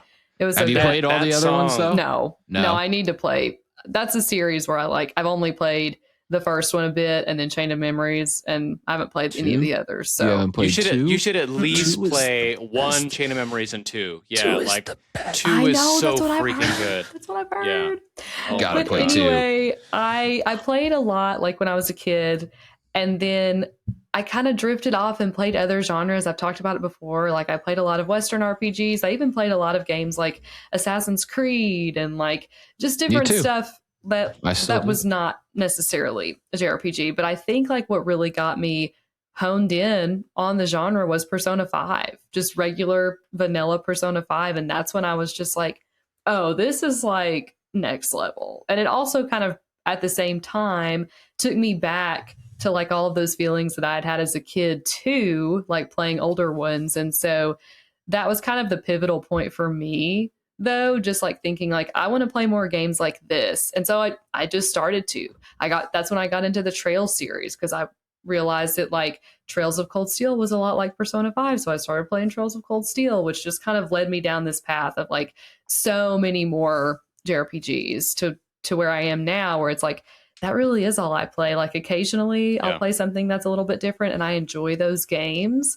But for the most part, like I'm looking out for JRPGs. That's what my year is going to be filled up with for the most part. So yeah. Word up. Yeah, for me, so I played Pokemon as I just described. I played Dragon Quest 1 or 2 on the Game Boy. Like a friend let me borrow it. I had no idea what it was. And so that was fun. I enjoyed it, but it didn't like kick off the spree for me. For me, it was Final Fantasy VIII, actually. And it's probably one of the reasons I love that game more than 90% of people who are Final Fantasy fans. That game, like I used to make fun of, I've told this story before, and actually we have had her on the podcast before, Elora. She was a friend of mine, and I used to make fun of her, like, oh, you love your fantasies. And she told me to sit down, shut up, and play Final Fantasy VIII. And I did. And I was like, oh yeah, it was a good call. I will forever be grateful to her. Yeah. And I was like obsessed with it because I was like, oh my gosh, like these characters are so cool. The gunblade is so freaking sick. And then they get these giant machines and they're in this like military and these crazy things are happening and there's magic and you're summoning these big creatures and like I just got sucked into it. And then she also showed me Legend of Dragoon, which I also was obsessed with. And then a friend in high school had a CD case of every single Final Fantasy up to 9 because 10 had like just come out, if I remember correctly. And he just handed it to me and was like, go. So I brought that home after the story of me getting my PS2 where I ate my friend's food at school and saved up all my lunch money and had my mom take me to GameStop. They were going to throw it away anyway, so why would I spend my money anyway? So I went to a GameStop, got my PS2, and then I binge played all of the Final Fantasies. And from that point on, like I actually had a friend in high school who was like, "Oh, you like JRPGs now? Let me show you the world of JRPGs." You always need like a shepherd, man. Yeah, you do. Yeah, that's true. And his name was Steele, and he got me into. This was before podcasts and he got stuff. Me. True. Yeah, he got me into Star Ocean. He got me into Valkyrie Profile. He got me into Drakengard. He got me into the Tales series. I almost said Trails. No, I wasn't. Well, not back then. He got me into Radiata stories. Like he was the one who introduced me to like this library of Square games, and we played Final Fantasy X together. I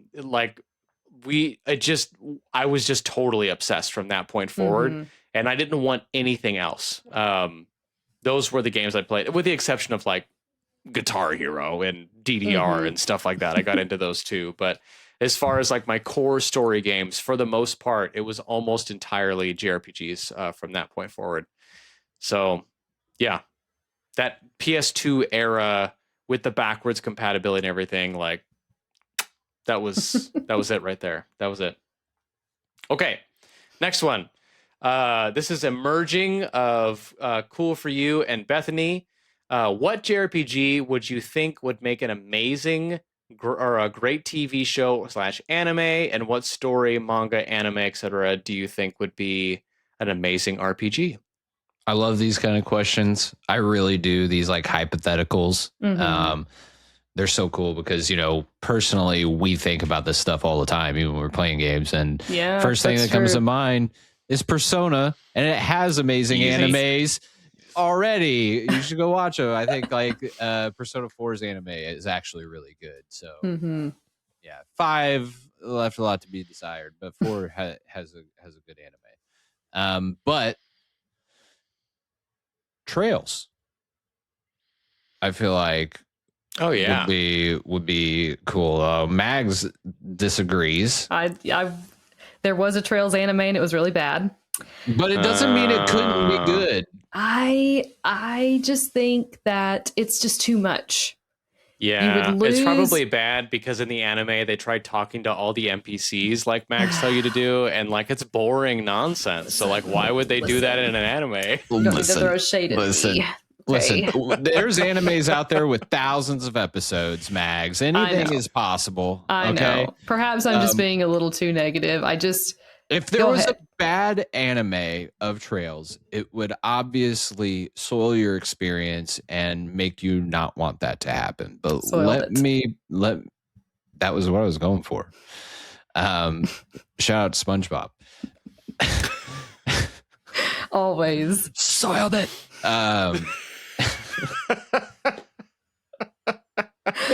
We're getting off the rails. Yeah, we are. Hey, if you're still here, I think we're at like an hour and a half. So shout out to you. Just made it. I just think that the storytelling in Trails is so good, and the characters are so good, and the art is so amazing, and like what you buy into with Trails is like just all of the world building and the characters. And I feel like there's a million anime out there that would just kill for that environment and those things to pull from. to create a series and a show for people to enjoy watching. Anything can be bad if you have the wrong team on it, you know? So that's why I would like Trails. Vice versa. What do I think would make an amazing JRPG? Solo leveling is a newer anime that is kind of like made for this kind of thing, and they're making a game, but I think it's more action oriented. I don't know how RPG-ish it's going to be. I'm tired of the arena battlers or whatever that all the anime turn into. Give us more JRPGs. One Piece did that. The game wasn't great, but Odyssey I did play. It was a good time. One Piece is perfect for a great JRPG. So yes, it similar to you, Mags, where Trails was an anime and wasn't great. One Piece was a JRPG and it wasn't great. But it could be. It could be. If put in the right hands, it could really be special. So there's my answer. Cool. I like it. Yeah, when I thought of this question, because I looked over them ahead of time just to kind of get the cogs spinning in my mind. I thought about more of like a game that was like a more contained experience. And so like maybe perhaps it would fit better into like a show format because of that, because it has like a clear beginning and end. And I was thinking like Fire Emblem. Like more specifically, I just finished Path of Radiance and I'm like, that would actually make a great anime because you could kind of expand on like the characters and their relationships while also still telling like the overall story, which is kind of like this very like contained thing, but there's a lot going on. There's a lot of like real world like issues swirling around in there too that could be touched upon. So that's what I thought of. I was like, this could tell like a cohesive story in like a 1 or 2 season show, and it would also be able to kind of like build upon the game as well. And then you have Radiant Dawn, so it would be 4 seasons of pure genius epicness. I mean, I love how open Brandon, the Fire Emblem fan, is here to the idea of a Fire Emblem anime. Okay. I know, I'm sorry. It's a surprise. It's a surprise, I'm sure, but I'm here for it. Throwing shade at me because I wasn't open to the Trails anime. Look, I'm sure 90% of Trails fans aren't either, and that's fine. I'm just saying it could be cool. No, it could be if it was done right. It could be, and I agree with that. So don't try to speaking as the biggest Trails fan on this podcast. I would prefer Fire Emblem. Right. We all know how much Brandon loves Trails. I know. It's his favorite game of all time. Number one fan. Right. First chapter. Yeah. Couldn't have done anything. I have wrong. invested so much money into the Trails series. It's wild. That's actually probably true. No, it's true. That part at least is true. And so for the reverse of it, there's actually a long running like manga series that I think would be a super cool video game. It's called Yona of the Dawn, and it's about a princess who kind of has to like flee her kingdom and castle because it gets taken over after like a military coup, which happens at the kind of the beginning of the series. But the story is kind of about her journey, like building up an army to eventually like take back her kingdom. I've not gotten super far into the story. Sure, it kind of has those same vibes. I mean, a lot of those stories have similar like tropes and storylines and whatnot, but like it also kind of has like a love story sprinkled in with her and like her childhood friend, bodyguard. And so it's just a very like, I just think it would fit so well as a JRPG. And I would love to see it because like she is like, she kind of has to like grow up a lot because she's like a spoiled princess and she becomes like this really strong and capable leader. Is her name Estelle? No. Brandon. Anyway. Max, I'm listening. This sounds really good. You need to send me the manga. I will. Because I like to read these. So, yeah, same. Yeah. And I'm not super far into it. Like I probably need to just kind of start it over. But like for as much as I've read of it, like it's really good. She would make a great protagonist. And like she's basically like recruiting like these these different characters. And she's also growing like personally too. So that does actually sound legit. Like I'd be down for that. Yeah. Sweet. No, for real. Send me that, by the way. I will. I'll let you know. JRPG that would make a great TV show anime. I'm honestly, Mags, your Fire Emblem pitch is fantastic. Spot on. Nice. Yeah. Cool. I love that. Like maybe another one, like maybe Dragon Quest. Like I don't know which one, but like Dragon Quest is like can be episodic, like with the way you go to different regions, and so that could potentially lend itself well to an anime. As far as an anime story manga that would make an amazing RPG, I haven't like really gotten into a manga or anime in a long time. So this isn't quite going to answer that question. I feel like you guys answered that better than I would, but like I would love to see like Dragon Ball Z. I know has a bunch of games, but like I would love to see them do a modern take on the Legacy of Goku games. They were on the Game Boy Advance. They were RPGs. They were pretty straightforward, but like your characters leveled up, you'd get new skills.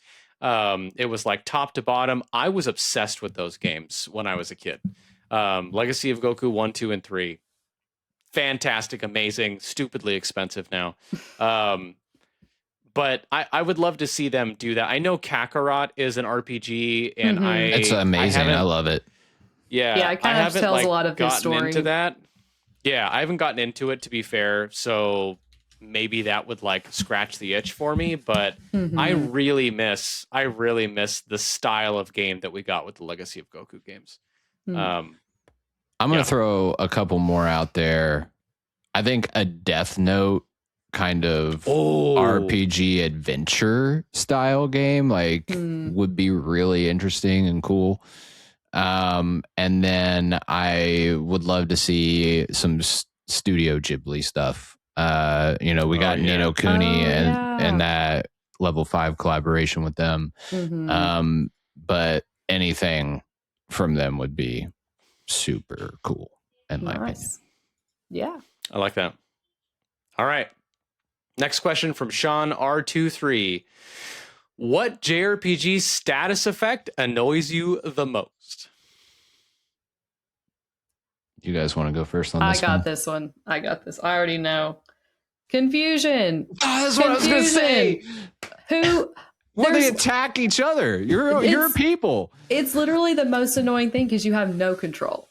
Like, and it's not anything you can predict. Like, it's not like poison where it just slowly takes down your damage. You don't know if they're going to attack. You don't know if they're just not going to attack. You don't know if they're going to hurt themselves. It's just I hate it. And it's the worst when you have a gamer who grinds a lot and has very, very powerful characters that can one-shot other characters, and then they get confused. Gee, I wonder who that is. He couldn't be here. Brandon. It's Bran.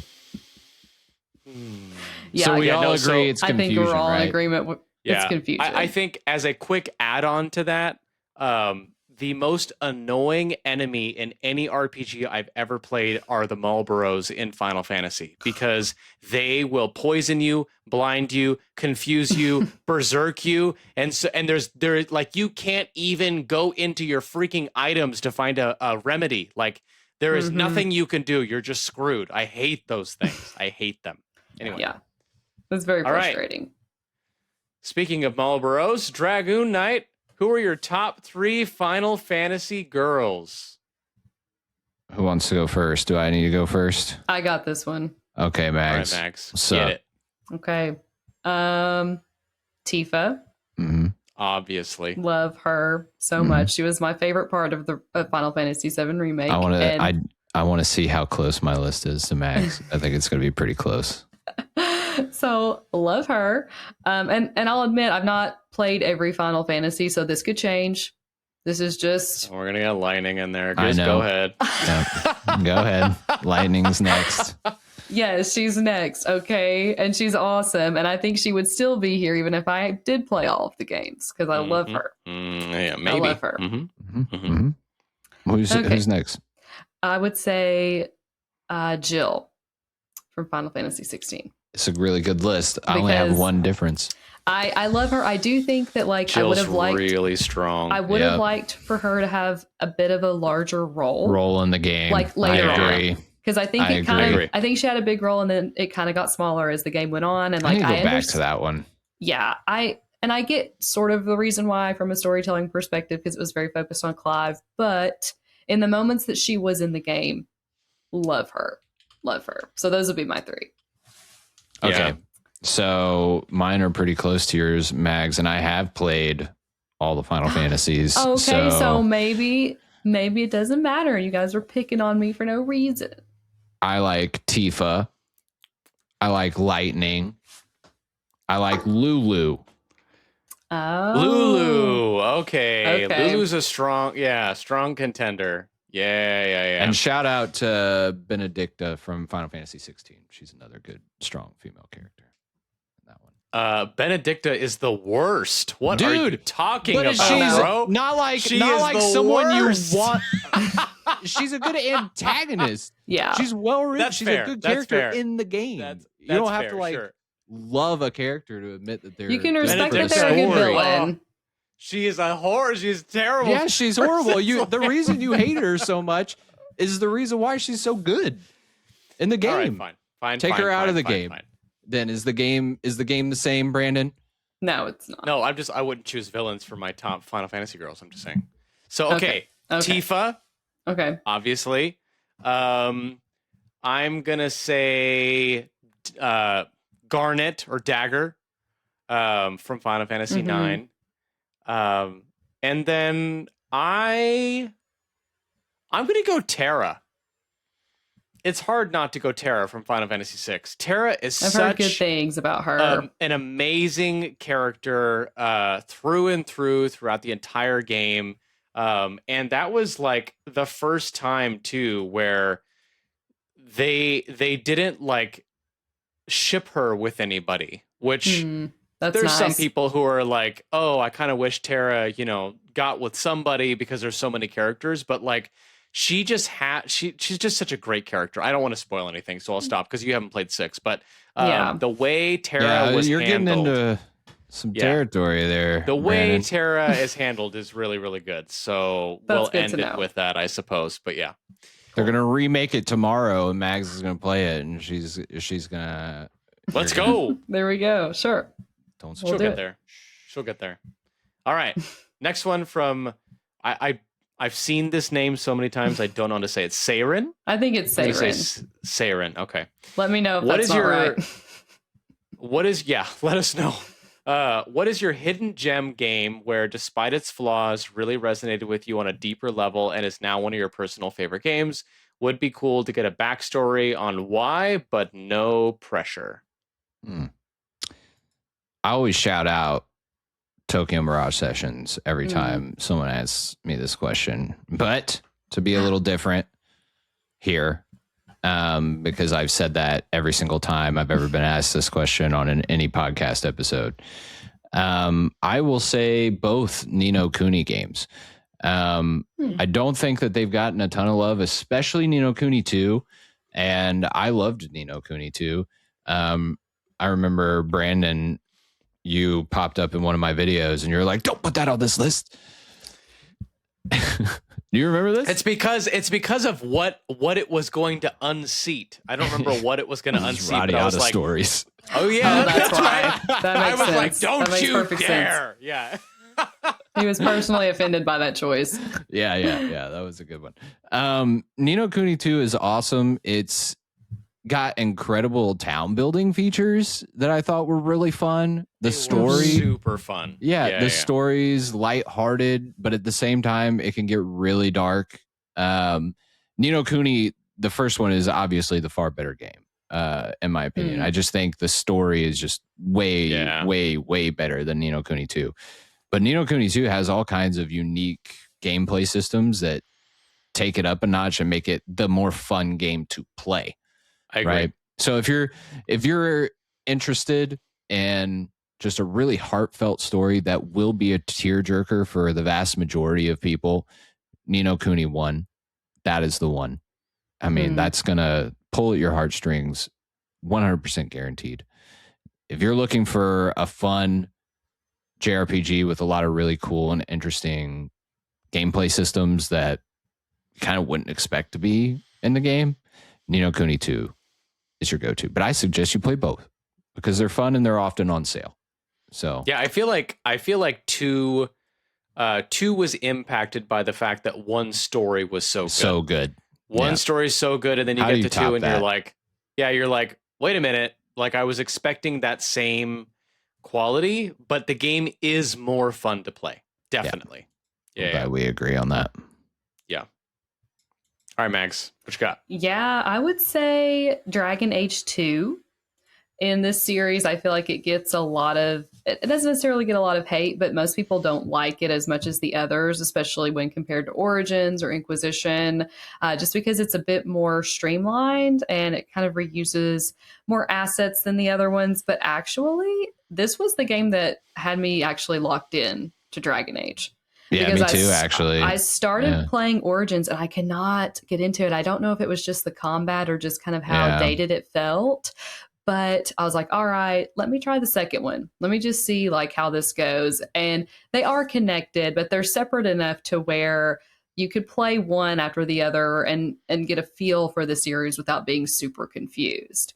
It's not really like that after 2, like Inquisition pulls from both of those. But I played 2 and like, I just loved it. I loved the concept of it being like you're in this one city and each act like takes place like years after, so you get to see what happens to like this one place over time and how your actions affect it and how like just the consequences of different things and like how people change throughout those years. And so I just loved it. And then finally when I finished it, I was like, all right, I'm going to go back to Origins. I want to see this series through.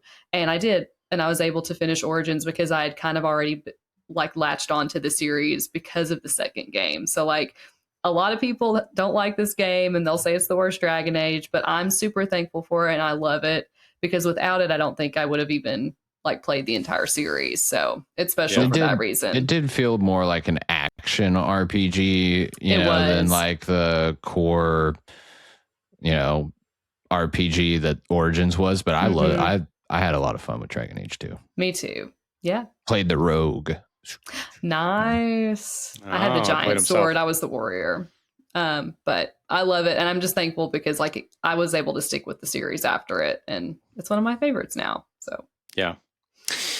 Yeah, for me, I want to talk about Radiata Stories again, but I won't because I've already talked about it on this episode. But that to me, that is a hidden gem. If you've been around here long enough, it's not that hidden anymore because I keep talking about it. But I'm going to say, and there's going to be I'm going to get some pushback on whether or not this is considered a gem, but flaws that resonated with me on a deeper level. That's one of my favorite games. Dirge of Cerberus, hands down. Love Dirge of Cerberus. Let's go Dirge. That's right. I freaking loved that game.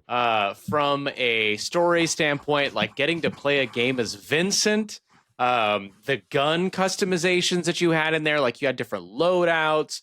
The scenes in there were just so freaking cool. And like, I'm just being his hype man. Yeah, seriously. I'm feeling it too, Slam. Keep it up. Keep it up. Yeah. Let's go, baby. Yeah, like Vincent going like full crazy like beast mode at the end while it's playing Redemption from Gawked. Like it was so freaking sick. I loved that game, and I replayed it like 5 times. Now, to be fair, I played it a couple of years ago again, and I still love it. But I was like, oh, this is way jankier than I remember. It is so janky, dude. That game's like, true all honesty kind of sucks, but I love it. So bad, yeah. But I love that game, and I kind of wish, Square took a crack at that design again, but made it better, right? Like make the melee combat better and things like that. But the concept of it, like taking a character from one of their games and making a shooter out of it, like you could do that with Yuna from 10-2, like give her some guns and make a shit. Like let's do a beach shooter. You know what I'm saying? I feel like they could do something with that. So I do know what you're saying. You know what I'm saying? Yeah, that was a good one. All right. He did also say favorite CRPG if you've dabbled, and favorite anime. You guys want to go first, or I can do it. Let's go, Mags. I guess I haven't played a ton of CRPGs, but I guess I would say if I had a favorite, it would be Baldur's Gate 3. That's what I was going to choose. I haven't played. Love that game, and I love D&D. A longtime D&D player, and so it's just a wonderful Divinity game. Original Sin 2 is really fun too. Yeah, so those two, definitely anything from Larian in that genre is going to be good. So they're my go-to for those. So yeah. With you. And then favorite anime is actually, it's called Wotakoi Love is Hard for Otaku. And this anime is so cute. That's a deep cut. It's based on... I knew it would be. It is. It's based off a manga of the same name. And it's basically about these 3 couples that live in Tokyo. And they're kind of like they're like working adults, or 2 of the couples are. And then one of the couples are like high school. But it's just about how like they're all different kinds of nerds. Like one loves video games, one loves like manga, one loves cosplay, and like they just kind of find each other and become friends. And like it's just this very like wholesome, like geeky story that's just, it's so funny. And I tend to gravitate more towards those types of stories in manga and anime because I get like all of my adventure and like those kind of tales from games. Yeah. So when I'm like reading stuff, I kind of want it to be a bit more like different and lighthearted. So it's very much a slice of life, but it's kind of like a workplace comedy at the same time with a bunch of nerds. So check it out. It is so good. Word. Shout out Mags. Yeah, I would say Baldur's Gate 3. And then for anime, it's pretty easy. I mean, you guys could probably guess. It is One Piece. I'm obsessed. Yeah. You know, as most One Piece fans are. I love that anime with all my heart. Deep within my soul, it's part of my personality. It's one piece of you. It is a piece of me. Love that. Max got jokes. She's the best. So modern newer anime, like I do watch Jujutsu Kaisen, I watch Solo Leveling, I watch Chainsaw Man. You know, I watch most new anime that come out. I watch a lot of anime. So yeah, but One Piece is my favorite. Cool. For me, favorite CRPG, Dungeon Siege 3 on the Xbox 360. I actually genuinely did love that game. I'm only half joking. I haven't played Baldur's Gate 3, but if I did, that would definitely be it. So good. Favorite anime, like I'm gonna go full vanilla here. Like it's DBZ. Like it's a classic. It's a classic. Yeah, I've gotten into other animes, but like Dragon Ball Z is something that I could like pick up and play any or watch anytime and just enjoy it. I love DBZ. So yeah, that's gonna be it for me. All right. From Jesse, if any, what games did y'all change your opinion on a subsequent playthrough? For me, it's going to be Resonance of Fate. Did not like that game the first time I played it. I loved that game. The first time I played it, I didn't like it. I thought the systems were unnecessarily complex for no reason. The story was interesting, but a little hard to follow. And then my second playthrough, my opinion completely changed. I fell in love with the combat system. I got totally into the story and characters. I don't know what it was about the first playthrough. Maybe it wasn't the right time and place. But yeah, I love Resonance of Fate now. I even put Resonance of Fate on a list of disappointing JRPGs back in the day. And then, yeah, totally changed my mind on it. So I love to hear that. I love that game. That game is wild, though. It is definitely a unique insane game. Yeah. This is tough because I don't really replay games very much at all. And the games that I do replay, I already love, and I just end up loving them more. Yeah. So I guess I don't think I've ever actually had an instance where I replayed something and then I felt differently. Like it's just reaffirmed like how much I love it. Like I've replayed the Mass Effect series several times. And every time I enjoy it just as much, if not more. So I don't really have an experience like that, but maybe one day. All right. For me, my big confession, it's Final Fantasy X. If you watch my old Final Fantasy ranking video, I put Final Fantasy X at my One number of 8. us. One of us. And Slim's I so replayed happy. it. He's Yeah, so I happy replayed right it now. recently, and I realized that one of the reasons it didn't vibe with me is because I was in fact an idiot. And the battle So system, self-aware. the battle system, like I was trying to force Yeah, the way I did old Final Fantasy games, where you just like choose your characters, you have your party, and you can you got to go through the rotate rest of them the in game. for specific Yeah, scenarios. in 10, you need to be rotating them in, and I refused. I was like, I want Titus, and I want Auron, and I want Yuna, and that's it. And I never rotated them in. And like on this last playthrough, I was just like, oh my gosh, like rotating in Lulu and Waka makes such a massive difference in your ability to take down some of these enemies. And I never used them. So I beat it originally, but I was like, this game's so hard. Some of these bosses are unfair. Like it doesn't feel like the design is very good. Blah, blah, blah, blah, blah. And I was playing it again and I was just like, wow, I'm dumb. When I played this originally, I just had no idea. So Yeah. It has significantly gone up in my estimation. It would probably be in my top 5 now. Definitely in my top 5, maybe even scooched up a little bit more. So there's my confession for anybody who watched that and was upset by my placement. I was hoping you'd say that. Yeah, just for you, buddy. Thanks, dude. All right. From Relix, if someone discovered JRPGs entirely through your podcast and never played them themselves, what misunderstanding about the genre would you be most afraid of accidentally teaching them? Such a hard question. I don't want to tackle this one first. I can do it. Yeah, go, Max. I would just be worried that they would not think they were as great as we all say they are.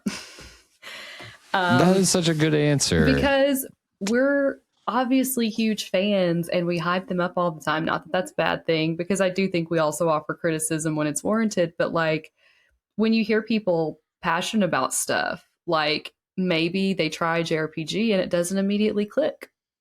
And they might wonder like, oh no, like, is it me? Like these people were hyping it up. Like what, like, is there something wrong with the way I'm playing? So my worry would just be that they would think that they were supposed to enjoy them as much as we do, or maybe a specific game as much as we do, and maybe it doesn't resonate with them, and that would discourage them from playing more. So I would just say, like, there's so many JRPGs. If one's not clicking with you, that doesn't mean the whole genre is out of bounds for you. But just know that, like, it's okay if you don't like them as much as we do, or don't like a certain game as much as we do. That's a great answer. I'm going to kind of spin off that and say, I don't want anyone to think that there is a right or a wrong way to enjoy these games. Yeah. So, if you want to play on the easiest difficulty, if you want to breeze through them, just play the story mode. If you are really into it for, whatever reason that helps you enjoy the game, that's what I'd like you to take away. We're here to give you our experiences with them, right? And most of the time, I mean, we have a ton of experience with the genre. So, when you get information from Brandon about maxing everything out and, mowing through enemies and being a professional Octopath Traveler 0 player that's way better than me, then you don't have to come away thinking you have to play the game like that, know? So if you want to enjoy the game at your own pace and your own way, don't let us discourage you from doing that. Don't take our impressions as the way you have to play the game. Yeah.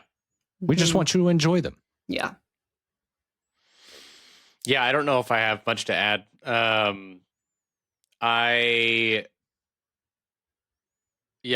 think I would want people to feel the freedom to be able to explore and poke around and figure things out in some of these games, because like that's something that we often don't talk about and forget about. When we were kids, when we played these games, we did poke around and let our imaginations go wild, right? If you go talk to some random NPC in The Legend of Dragoon, like, what are they referring to? What's over in this corner somewhere? Like, what can't I get to?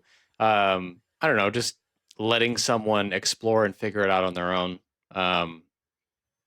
Yeah, so nothing much more to add. That all sounds good to me. All right, next question. It's same 20. Or Itsame. It's a 20. me. It's a me. It's a me. He's a member, Mario. I think. It's a me, Mario. Duh. Okay. It's okay. That's duh for it's me. Late. It's late. Like you've been on a podcast for 2 hours answering questions. Yeah. Yep. What's one piece of video game music you think everyone should give a listen to? Okay, can I please start? Can I please? Of course. The entire Xenoblade Chronicles 3 soundtrack. I knew he was going to say that. So please, good. like this, Yeah. I'm telling you, listen, So sometimes I'm like, there's a lot going on in life. I need to go take a walk. I need to go like pray and clear my mind and just kind of take a breather. And that soundtrack can like transport me into a state of worship before the Lord. it's so beautiful. It's so good. Oh my goodness. And it is just like, I cannot recommend that soundtrack enough. Like I've had friends who are like, you're weird for liking video game music. And I'm like, so good. Here is So good. one snippet from this soundtrack. Listen to this. And then they're like, oh, dang, that's really beautiful. And I'm like, thank you. So anyway, that is one of my favorite soundtracks of all time. Sure. I would say I'm gonna give an underrated one that most people will not think of, and I've mentioned it before, and it's I Am Setsuna. Oh yeah, that's what I thought you were gonna say when you said underrated. Piano music. This soundtrack is really special to me. I don't know what it is when it comes on. When some of those songs start to play, like this is easily one of the best soundtracks in a JRPG of all time, and a lot of people don't consider it that way, or they don't mention I Am Setsuna and some of the best soundtracks, but it's easily one. Just give it a listen for yourself, and I think you'd be hard pressed to say it's not great. I would also list any of the Persona soundtracks. Persona 3 Reload, 4, Persona 5, like those are all incredible soundtracks. And then another special shout out, Octopath Travelers. All of their soundtracks are truly insane. 100%. Okay, so yeah, cool. I'm gonna go underrated too and recommend the entire soundtrack for Jack John, which is an Otome rhythm game. So you're actually quite connected to the music when playing the game, because the game is basically set up to where you do a series of musical performances within the game. Those make up your rhythm game segments. And there's just so many like amazing songs, and the voice cast perform them. So like there's there's vocals, and like you feel attached to this music because like it's interwoven into the story, and it's just like musical theater like at its best, and it's some of the most beautiful music I've ever heard. So shout out to that, and play the game too because it's so good. That should have been one of my backlog that I want to get to answers. Yeah, because I only have like 4 copies of the game. You might as well play one of them. Open one of them. Right? Oh my gosh. Okay, next question. From J. Colt.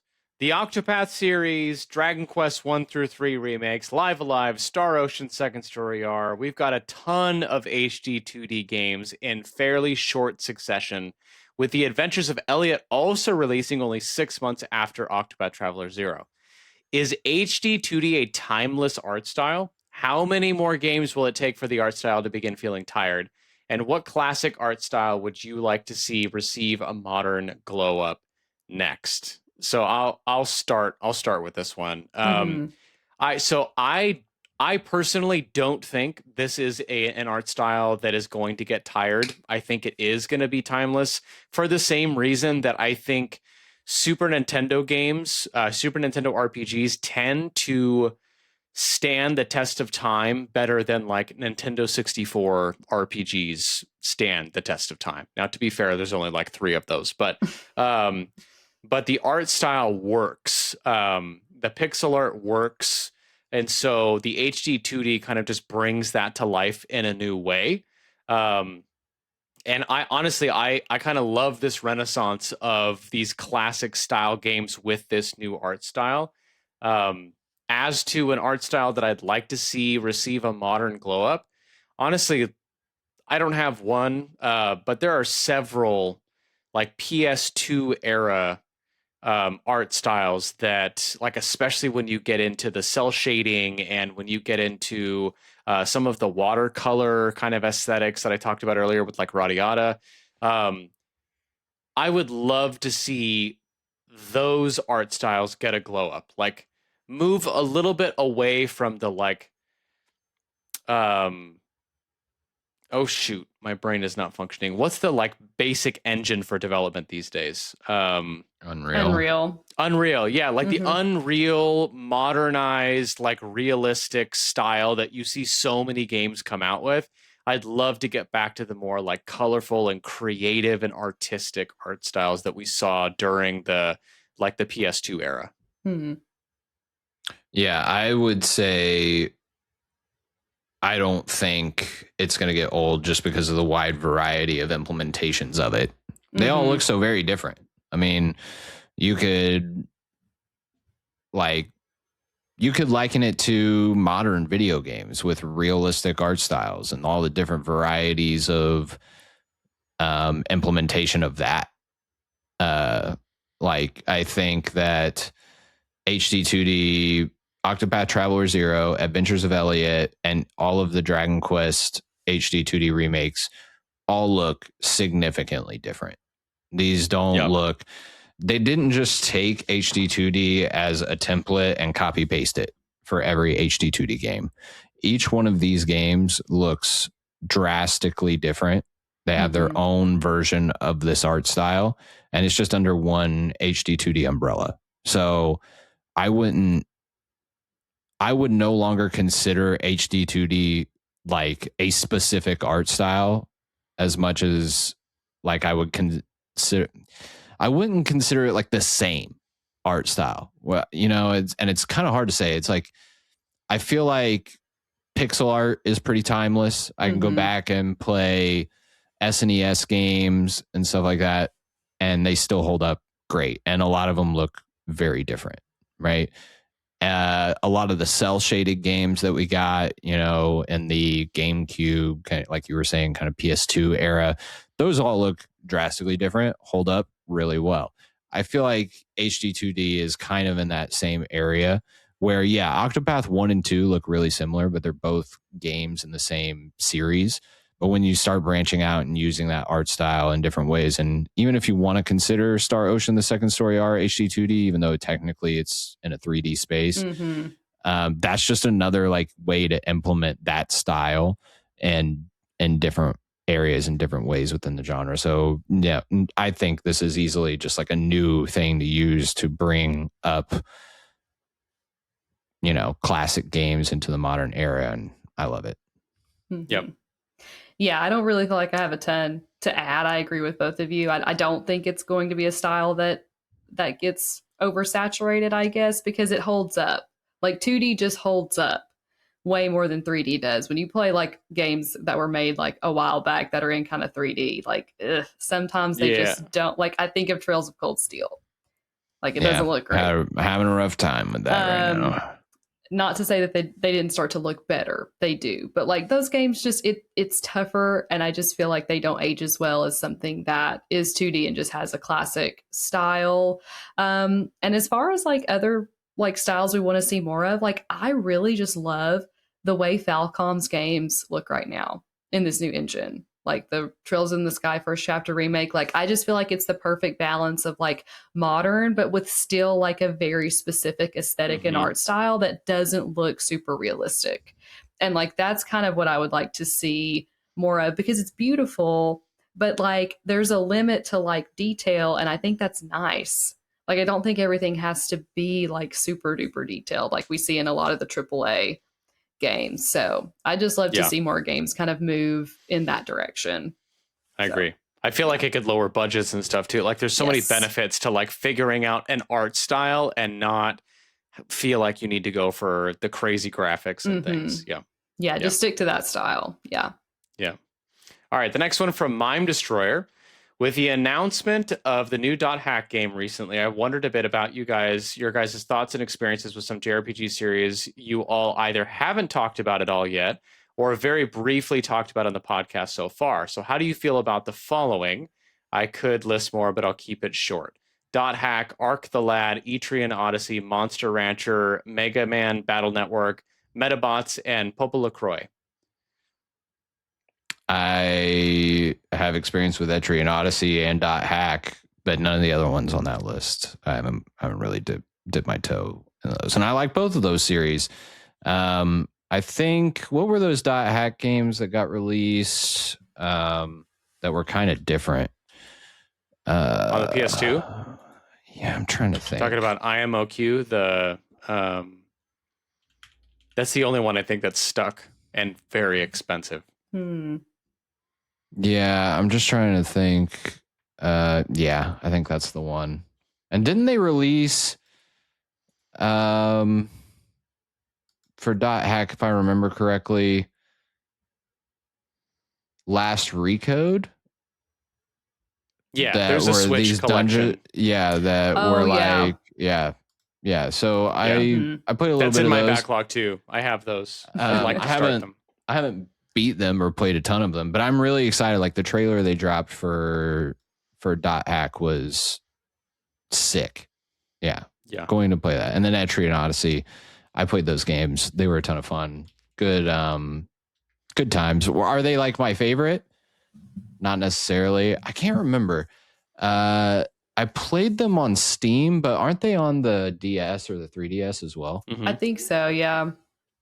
I think they are. Yeah, they're on the 3DS. And then they came out with the collection. Yeah. Mm-hmm. Yeah. They did, yeah. Yeah, those are fun games. But the other ones that were listed, I haven't played those. What about you guys? I've not played any of these. So I feel like I need to get to work. Yeah, no. So .hack, I have a bunch of games. I haven't gotten into it yet. I'm interested. Arc the Lad, I do have, and I do enjoy. Mm-hmm. It's kind of like, at least like the original ones were kind of like a tactics-ish kind of game. But that one's really fun and really interesting. Etrian Odyssey, I have a Tom, if you're watching, shout outs to Tom.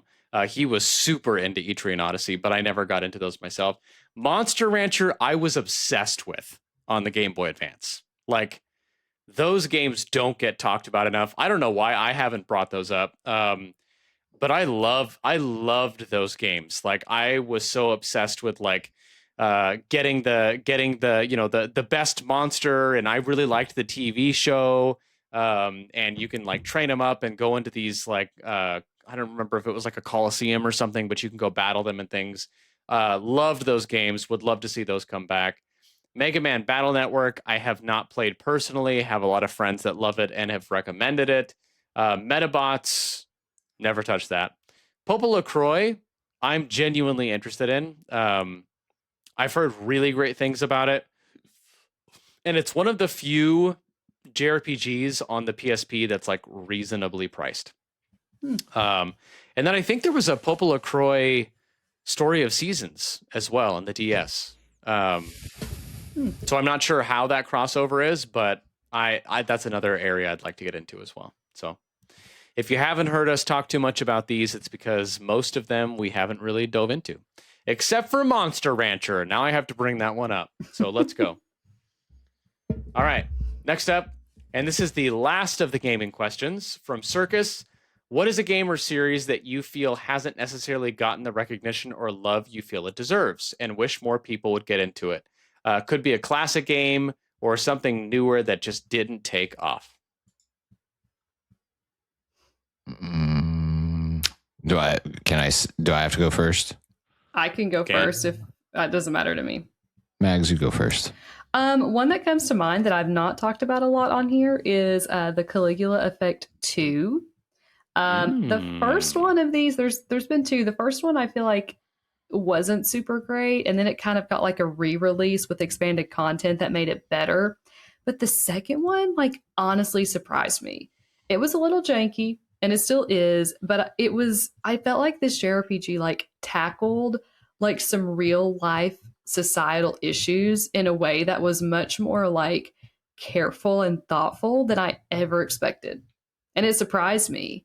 It was all about kind of like navigating between reality and then this like idealized world where like people looked different because they were like the idealized version of themselves, and kind of like the conflict that brings, and I guess like kind of the thought and reflection that brings when you think about who you really are and then who you wish to be. And so it was just a very interesting game. And I don't think it gets talked about enough. I don't think that like people really think about it when they think of like, oh, you know, these JRPGs are the ones that I'm going to like prioritize and play. But it's honestly really good. And the combat system is interesting too. It kind of like allows you to see what would happen if you do a particular move. So then once you see it, it's called like the imaginary chain, I think. So when you see it, you can make a plan like, oh, that's not a good idea. Let me try this move, until you get like the ideal like combination for that turn. And then you activate it and then you see it play out.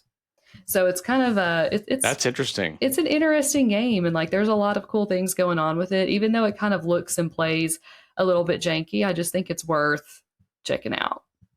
I have a perfect answer for this one.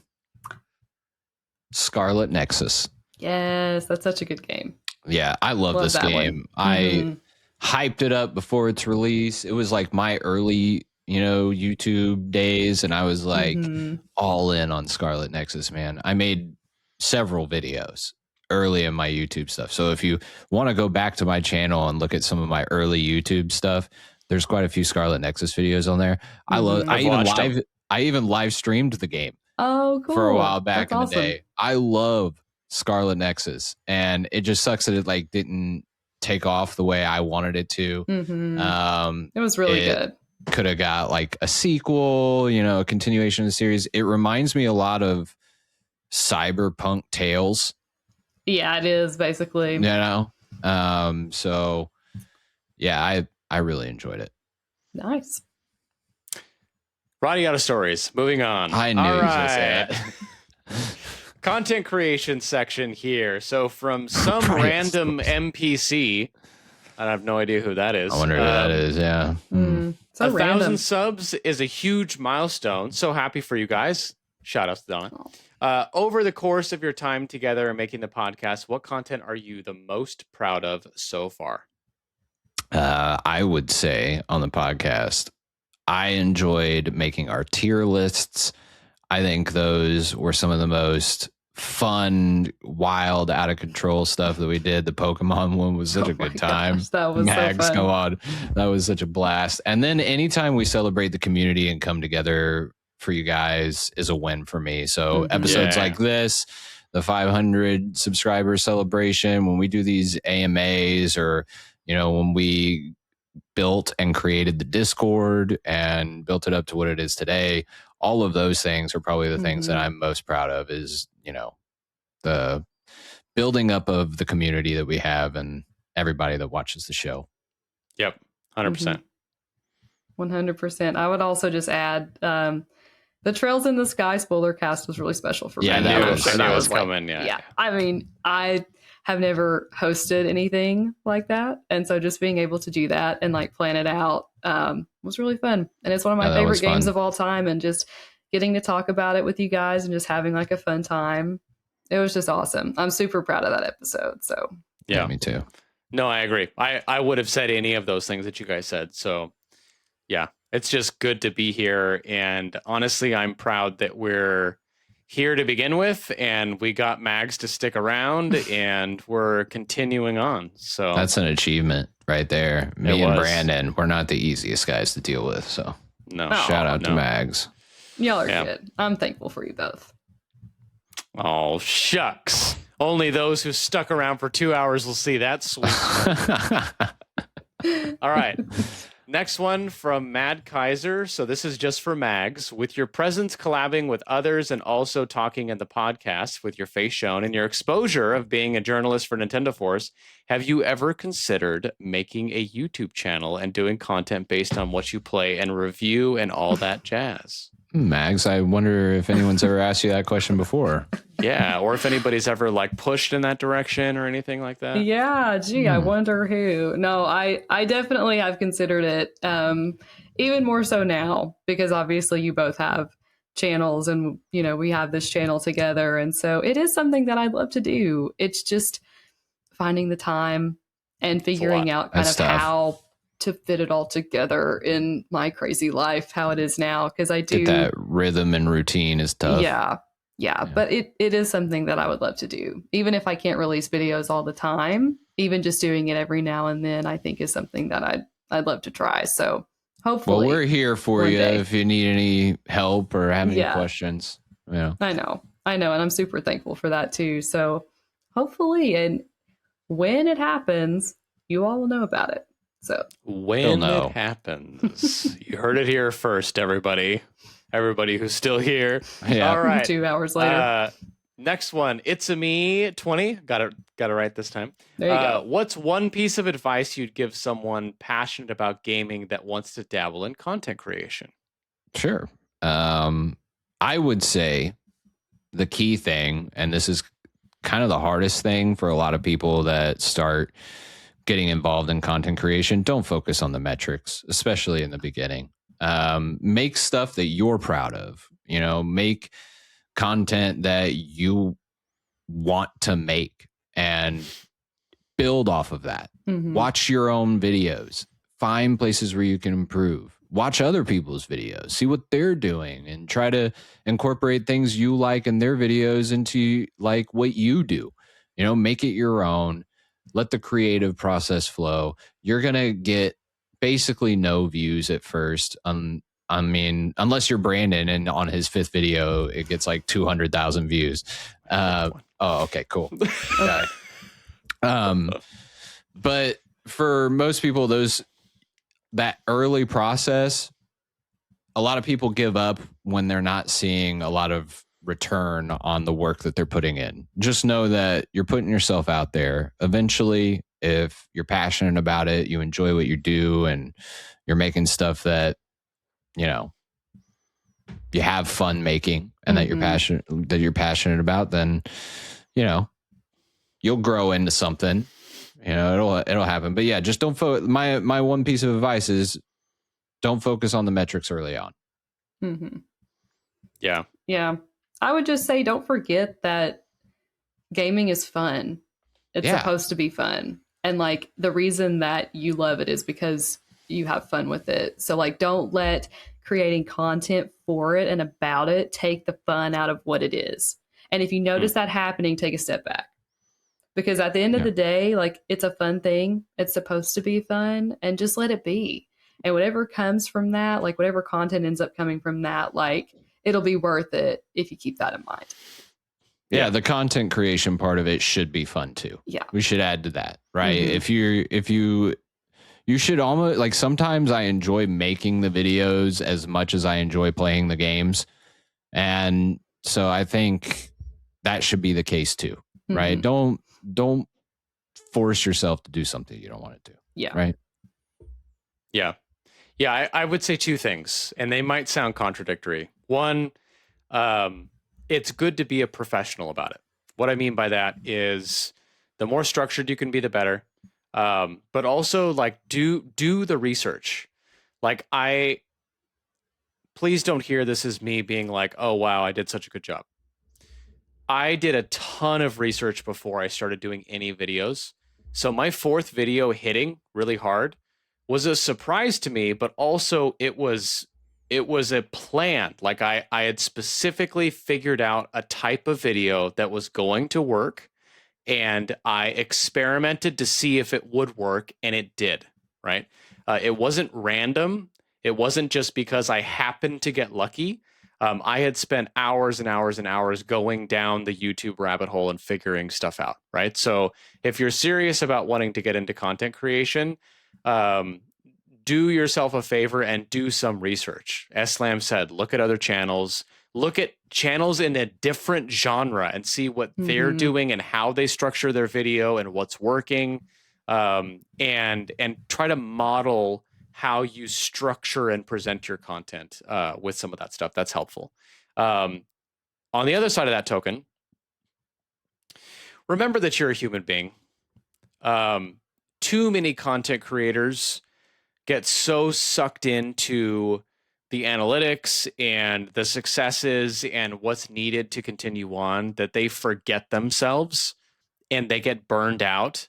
And for some people, that can have disastrous consequences, as we've all heard of from different channels on YouTube. But for other people, it just makes it so that their quality of life is just not very good, right? Yeah. And at that point, it's like, what's the point of doing this if you are killing yourself in the process, right? What I don't mean by that is don't work hard. It's going to be, if you want to take it seriously, you need to take it seriously. But at the same time, like right now, I haven't posted on my channel in a while. It's not because I'm giving up. It's because I have had a massive amount of change and transition happen in my life. And it would not be good for me mentally to try to be pushing this stuff while I'm going through all of these things. For the podcast, I can show up because we're basically hanging out, talking, and this is a much like lower cost for me and honestly higher reward. I think I enjoy doing the podcast the most, to be completely honest.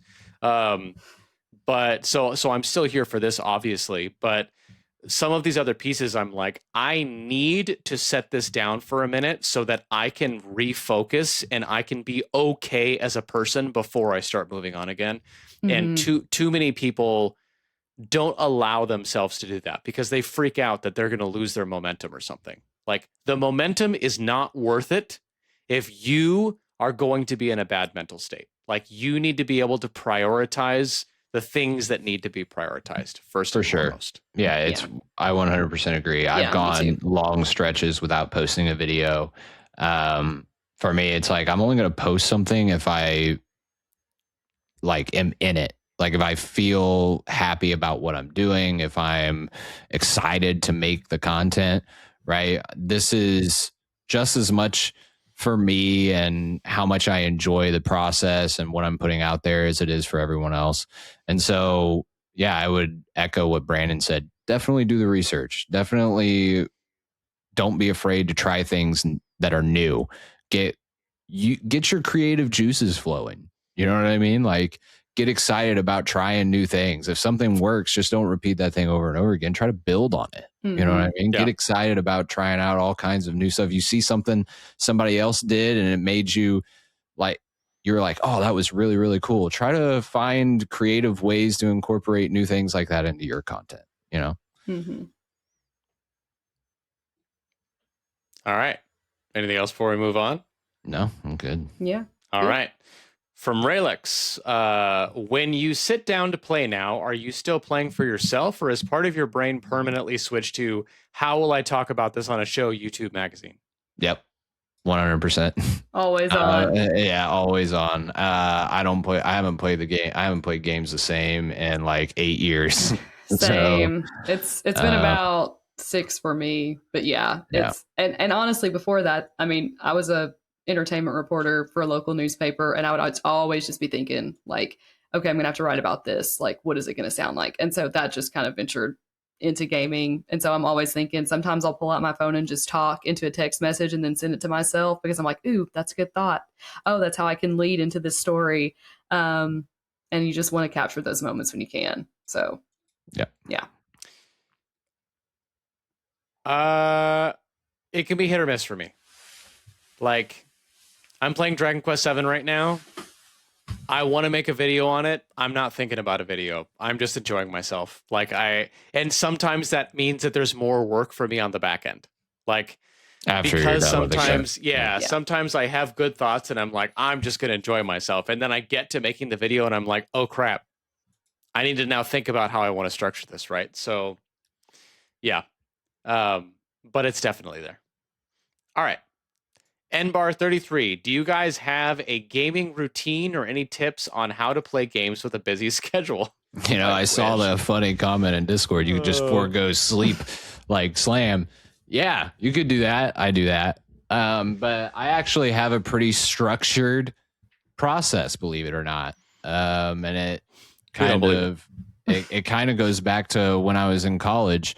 Yes, Brandon, I do have a structured process, and that's how I beat so many games. Brandon, gosh. Anyway, I'll usually play no more than 3 games at a time, and I usually set a schedule and I set alarms. So let's say I'm playing 2 games at the same time, Dragon Quest VII Reimagine and Ys 10, for example. And I need to get through these games in a reasonable amount of time. I'll set a 2-hour, I'll set a period of time during the afternoon on the weekend or something, or during the evening on a weekday. 2 hours I'll set an alarm for those 2 hours. I'll play Ys 10. And then another period of game time that I have later on in the day, those 2 hours will be dedicated to Dragon Quest VII. And during those periods of time where I have those set times for those to play those games, nothing else is on. No Discord, no, cell phones on Do Not Disturb. I am locked in, right, during these periods of time. Too many distractions will lead you to not be able to finish any games ever. 100%. Right? If you have your phone that you can pick up at any time, and then you scroll something on your phone and you get wrapped up in there for 30 minutes in the middle of a play session, that's going to make you lose focus. You're not going to get into it. If you have your computer up, or you're responding to emails or text messages, whatever, you're not going to make very much progress in the game. Actually set schedules and times to play these games and turn everything else off and focus, and you'll get way more accomplished than you actually think you will. I mean, if you're actually, limit your time, make sure it's within your capabilities to, play the games. If you only have 1 or 2 hours a night, divvy those up. And you shouldn't sacrifice your sleep. If you can go off of 5 or 6 hours of sleep like I can, then you definitely could get even more gameplay time. This freaking guy. Just drink 4 shots of espresso in the morning. Bam. You'll be good. All right. We went from good advice to terrible advice. So let's move on. I would just say maybe find ways to multitask. Actually, I found myself becoming way more productive because I've actually tried to combine certain things that I have to do. So I will exercise and play games at the same time, so that I'm knocking out 2 things that I want to accomplish in the day, but I'm not having to separate 2 blocks of time for them. So there may be certain things where that's the case. Sometimes I'll also play while I'm hanging out with my husband and he's watching something on TV. I might play my Switch too. So we're still spending time with each other, talking and whatnot, but we're just focused on our other things too.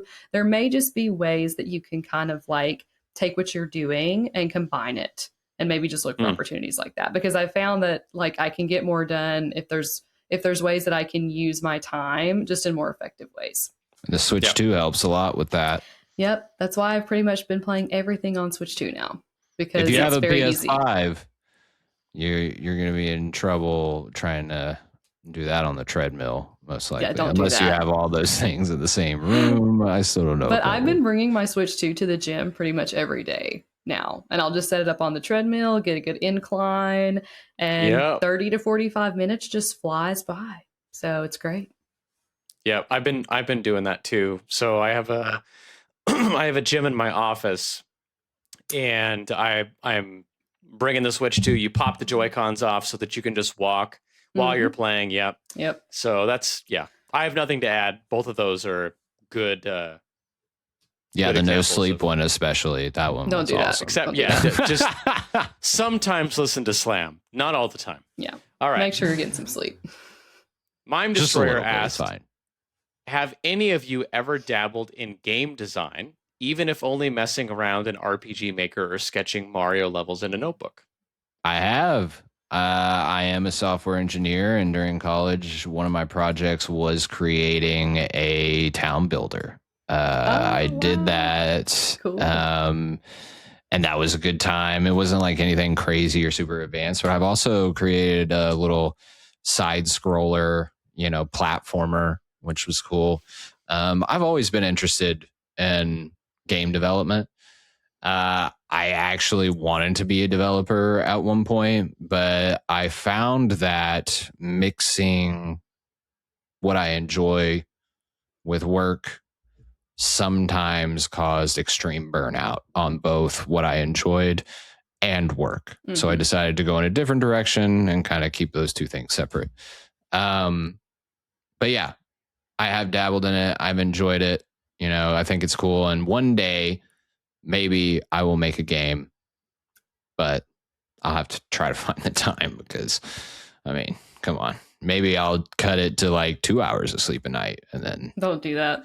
You guys will see Slam's next frantic no sleep town builder. Slam zombie. Zombie.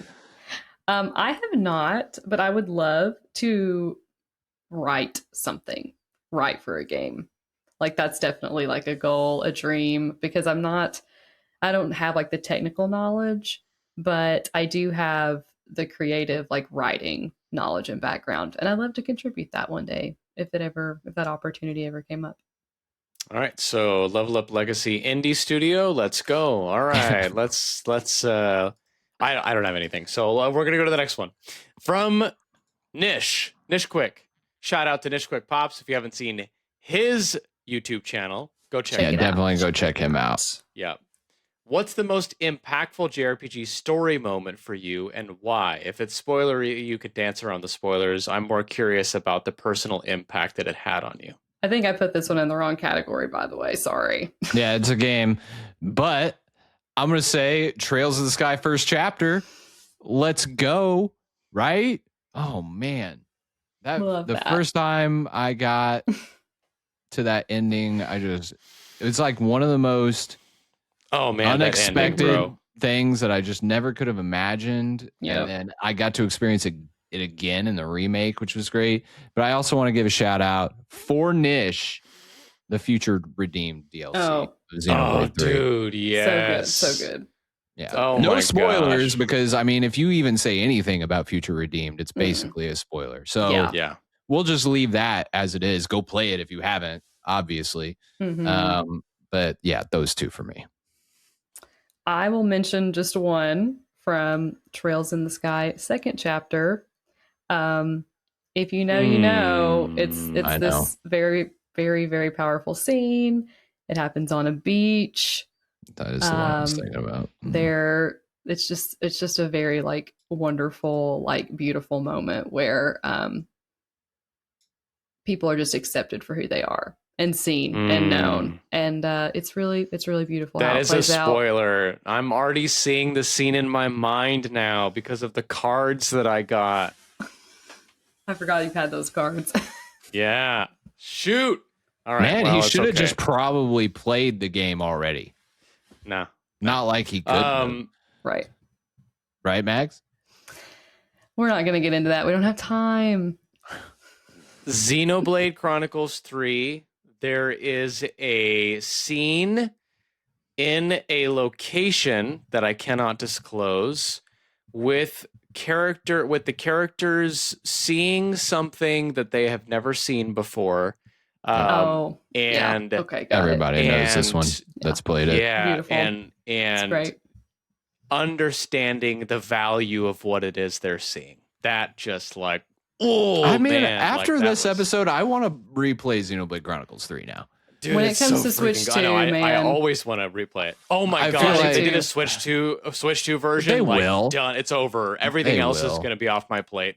Yeah, it's so good. And then the second moment for me, I think, was the Expedition 33 ending that I chose. I'll just leave it at that. And that one for me, we talked a lot because we chose different endings about that. Yeah, that one for me hit because of where I was in my life at that moment, and let's just say like the the question that the ending raises for you, the player, had an impact on me in a very meaningful way. I'll leave it at that. But yeah, those two. I mean, there's so many other moments in Xenoblade 3 where I was just like crying like a baby. Many of which I've talked about on this podcast in some capacity or other. So. Yeah. All right. Next questions. I'm going to lump these two together. From Raylex, what are your content creation industry work endgame goals, and who are your biggest inspirations for doing what you do? Okay. I'll say, oh man, it's hard to say what my end goal is. I don't know if I really ever even thought about that really all that deeply. Brandon's like kind of like, come on, Slam. We've had this conversation. But the thing is, for me, would I love to have 1 million billion subscribers? Sure. But I think the most important thing and my end goal is just to continue to grow and be proud of the work I'm doing. Right. I think that's the most important thing. I enjoy, building out my YouTube channel. It's almost like a personal journal of sorts of all the games that I've played and enjoyed playing over the years. And so I want to continue to do that. And I'd say in terms of what I would like to do is to expand my channel a little bit and talk about games that I really enjoy that I haven't featured on my channel yet that aren't JRPGs. So Death Stranding was one that I kind of wanted to talk about, but didn't really put in the time to make the video because I have a very JRPG focused channel. Resident Evil is another series I really enjoy that's, doing really cool things right now that I would like to talk about. So maybe I grow and start talking about just more games and more genres of games that I enjoy playing. But for the most part, for me, it is just, continuing to grow and enjoy what I'm doing and having fun. And meet more cool people like Mags and Brandon here. Biggest inspirations for doing what I do. I'm just gonna say my dad. Oh, love that. Yeah, I would kind of say the same in terms of goals. This is not something I ever thought I'd be doing. Like even like a year ago, like I would have had no clue. But it's been really fun so far. So I think just for me, just continuing to grow and like meet more people and just grow like our community and just continue to have fun and having it be just like a highlight of my week. Like I would love to be more successful, but it's not a necessity to me. Like I just am really enjoying what I'm doing and I want to be focused on that and just not just like missing that because I'm wanting like something more is kind of where I'm at. And I think some of my inspirations would be a lot of the female content creators and writers that I've read and watched over the past several years. What comes to mind is like the ladies from What's Good Games, and then Kimberly Wallace, who wrote for Game Informer for a long time. Like I just remember looking up to them and reading their works and like seeing what they're doing and just being able to kind of do the same thing that they're doing and continue that is just such an honor. And I look up to them so much for just like kind of paving the way for other women. So yeah, they've definitely inspired me.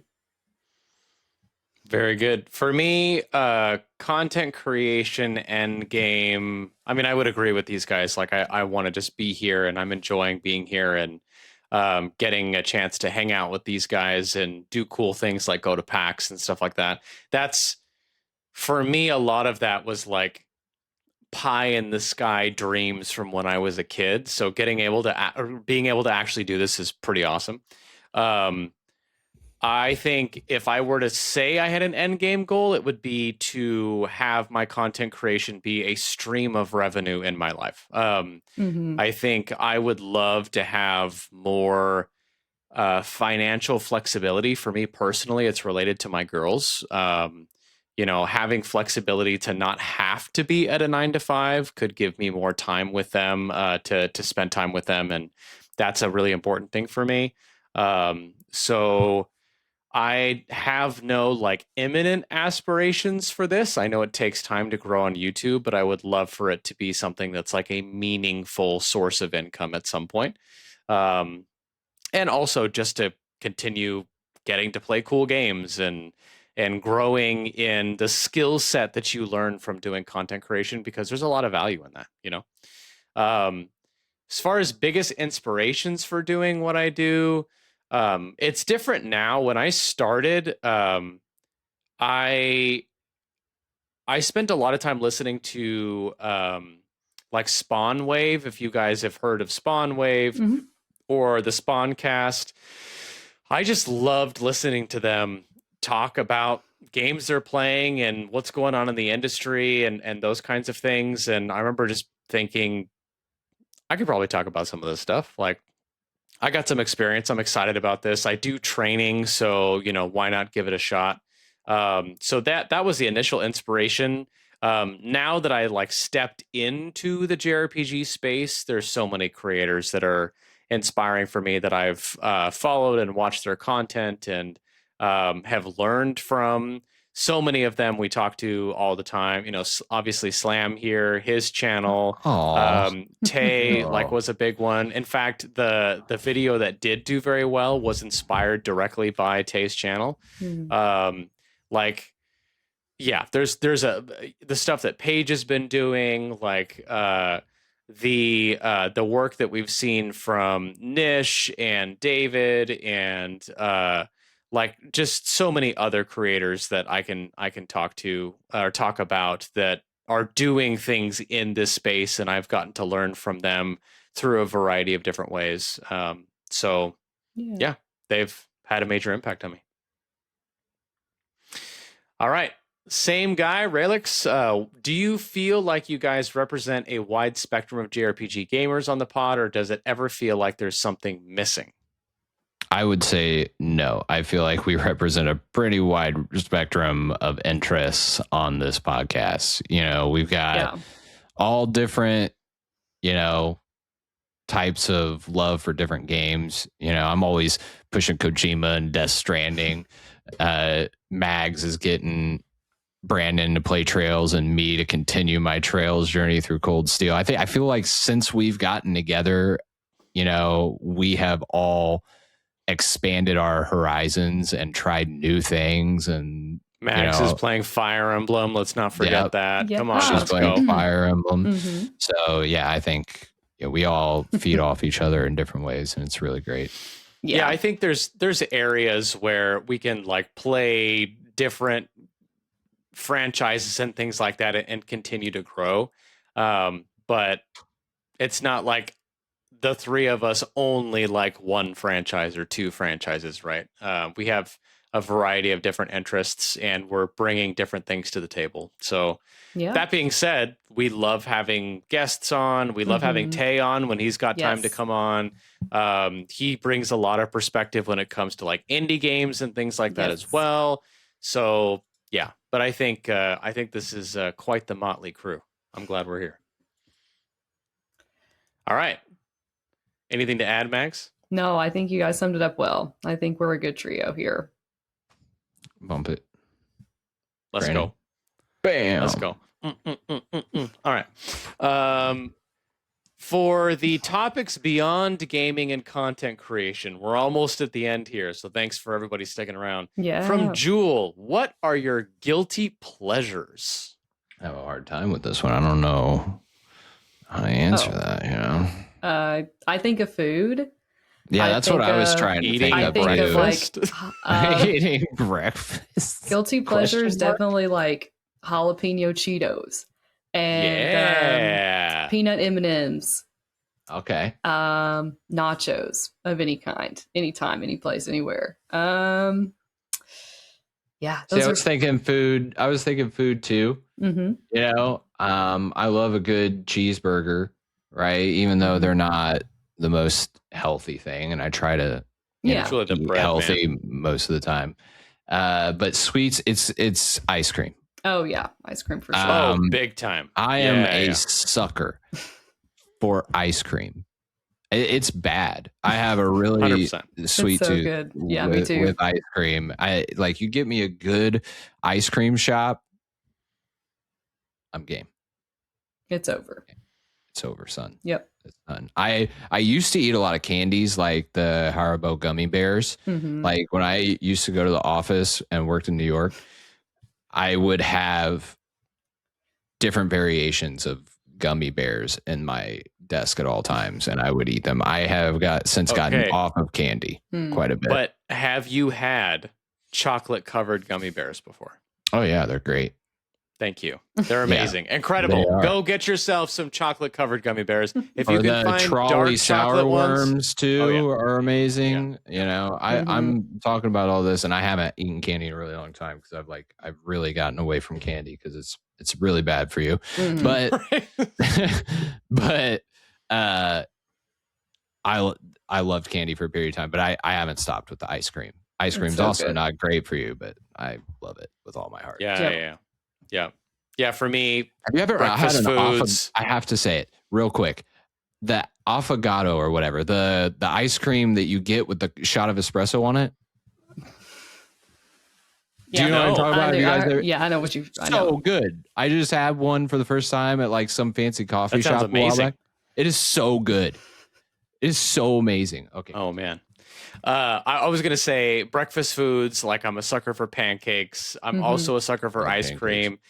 Dude. Okay. On the cruise, we were in Bonaire, which is one of the Caribbean islands, and we went like swimming. And then we went into this little town, and they had this gelato place, and they had this like gelato Bailey's drink that was amazing. It was so incredible. It made me so happy. I'm also guilty pleasure for me, Bailey's. I love Bailey. I'm not a huge alcohol guy, but like I'm a sucker for Bailey. It's basically adult chocolate milk. Like, let's go. That's true. Bailey's is good. Yeah. So Irish coffee with Bailey's in it is great. I also put sprinkles on everything. Okay. So ice cream, I love my sprinkles. That's so interesting. I know. I didn't know that. And then on such like a on kid my thing savory to do. foods. Yeah. Oh, totally. I'm a child.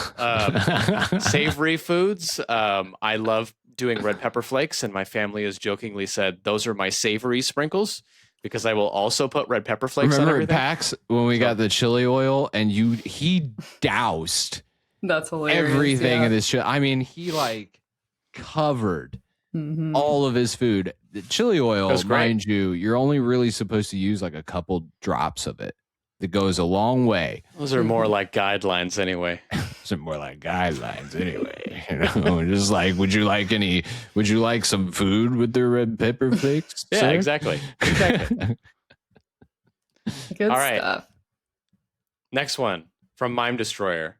Wait, Mags, you said your guilty pleasures. Yeah. Oh, yeah, you did. Yeah. Okay. Yeah, she did. She was first because I couldn't. Yeah. I immediately thought of the jalapeno Cheetos. Love those. Mime Destroyer. They're dangerous. What are y'all's regular pizza order and burger toppings? Okay, this is fun. I love this question. Pizza, pepperoni and hot honey. Okay, or a supreme, like the works, like everything. We're talking pepperoni, ham, sausage, green peppers, onions, mushrooms. Like give it all, right? Burger, lettuce, tomato, mayo, grilled onion, bacon. Pickles. Oof. Okay. It was good. It was good until you said pickles. You don't like pickles? I love pickles. Well, that's why we're buddies. I'll give you my pickles, and then I don't even worry about it. Give me all the pickles. Love pickles. Okay, so for pizza, sausage, onion, pepper. Perfect. Okay. Perfectly balanced. That's what we get like every time we order pizza. I love it. And then for burger, I would say cheese, grilled onion, ketchup, mustard, pickle. That's it. The pickles. It's like a nice crunch. Bump it. Sour crunch. Yeah, texture. it's a good contrast to the burger it's a nasty flavor. Crunch. It's acidic. All right. Remember, he likes sprinkles. That's so true. he's On a child. everything. He won't like pickles. Look, I will own that, and I will not let you shame me, sir. Pizza, I go one or two directions. Either I go meat lovers, or I go Alfredo pizza with chicken and bacon. Oh, that's really good love too. that. I love that as well. Buffalo chicken slice is good too. Yeah. Mm-hmm. Burger toppings for me, I go crazy with this one. Obviously cheese. I'll go grilled onions, but I really love adding chorizo, bacon. If I can throw a fried egg on there, I'll throw a fried egg on there as well. And usually some sort of like chipotle Mag's sauce face. to make it kind of like on the burger. I just don't southwestern. I hate it. Southwestern. Don't put egg on a burger. You guys can eat your pickles then, and I can eat my fried egg. Get out of here with an egg on the burger. Yeah, I don't know, man. I just can't. I can't co-sign that. And especially if it's a runny egg, it just ruins the entire texture of the burger. No. And chorizo. And if you could do a breakfast burger that's got a fried egg and you're hash putting browns too much on the burger. It's not even a burger anymore. It is. It's a delicious burger. It's just a delicious mess of stuff in between bread. Oh my god! What do you think a burger is, bro? What have you created? This is not a cheeseburger. This is a breakfast in a bun. Okay, we've lost the plot. Okay, sorry. It's okay. Yeah, exactly. Because breakfast, I already told you, guilty pleasure is breakfast. So why not have that on my burger? Anyway, Lurok next asked, what have been some of the best moments of your life so far? Yeah, that's a tough one because it's such a personal question. It is. You know, I mean, obviously getting married, the birth of my child, those are huge, life-changing moments. I would also say moving to New York City after college changed my life. I took a huge chance doing that. I didn't have a job. We were just starting off. I was just like, you know what? Let's get out there, see what there is out there for me. And I made it work. I got my first job in New York City at like a startup, and like within a month of moving out there, and I ended up working there for like 8 years. But yeah, I mean, that put me on the path and to meeting some of my best friends. I even started my YouTube channel because of, you know, my lifestyle out in New York. Experienced a lot of really great things, ate some of the best foods, you know, went to Yankees games and saw the Rangers play. Like, it's a great time. Love New York. So I'd say that. Yeah. Oh man, this is a deep question. I would say just a handful of them for me. Becoming a Christian and having my faith like enter into that new chapter as a young adult has definitely shaped my life and been one of the most impactful things to ever happen to me. Preach. Yeah, literally. No. Getting married, of course, also just a huge blessing and changed my life. And I'm just so thankful. Like, I got to marry my best friend, and I just think that's a huge blessing. And so I'm forever grateful for that and so thankful. And then I just think like this isn't a moment, it's just like maybe a collection of moments, but just getting to know and meeting the friends that I have now, like, and just being able to like share life with people. Cause like when I was growing up in middle and high school, I didn't have a ton of super close friends, and like now I do. And I'm just so thankful for that. And so just being able to like meet you guys and like all these wonderful friends that I've made over the past several years and getting to meet them in person, like it's just so wonderful, and I'm so blessed and so thankful. So those are a few. Oh, yeah. Shucks. Oh, shucks. Oh, man. Best moments of my life so far. I would say getting to college. So I went to a Bible college, speaking of being a Christian. And meeting what became like my group of friends from college, my brothers, Alex, Dustin, Ethan. They changed my life. They were the first ones that worked through a lot of like challenges that I had from growing up, and cracked open the Bible with me, and worked through some of those things. And they just like loved and cared for me in a way that I had never experienced. And they became my family. So I love them very much and will always love them. My girls being born, absolutely love my kiddos, Lauralee and Samira. Shout outs. They're not going to watch this episode. Shout Not out, for 3 hours. But but I love my girls and I love getting to spend time with them and watching them grow and learn and become the little girls that they're becoming, going from the baby stage to, you're 3, 4, 5. It's just such a sweet experience. So that's been wonderful. I do think, I'm not just saying this because we're on the podcast. I do think meeting Slam was a highlight for me because I met these other content creators and like we were like friends and we were getting to know each other, and I will always be thankful for all of them. But like Slam and I just connected on a way that just didn't happen with anybody else. Like we broed up real fast. We were hanging out, talking on the side, like we were just homies, and it was great. And so that's what led to the creation of the podcast to begin with. Because I had like mentioned it, like, hey, would anybody be interested? And Slam's like, let's do it, man. You and me, we'll make this happen. I think I was like the one that spoke up first, and then like nobody else said anything, right. And we were like, "We're gonna do this. It'll be all right." We're just gonna do this. Yeah, we're gonna let it ride. Yeah. And then because of that, like everything that's happened with YouTube, like getting to go to PAX West last year. That was so cool. Yeah. Like getting to meet some of the industry folks and getting to do some demos for the first time. And like that Square Enix party was a huge highlight of my life. Like I never thought I'd be standing in that room with those people, like hanging out. We were getting pictures with Yoshi P, having drinks with Ben Starr. Like, what? It was wild. It was like a very insane experience on top of the world. It's kind of how you feel in moments like that. Yeah. So there's plenty more, but I think those are some highlights. I would definitely highlight, me and Brandon, of course, Mags too. And like, you're right, Brandon. It was one of those things where we hit it off right from the go. I remember Paige introduced us.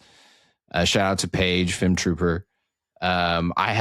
She had like commented on some of my videos. I had did like a collab with her, and I wanted to do a collab of my own, and I had mentioned you because I had watched your content before. I was like, hey, do you have a way to get a hold of Brandon?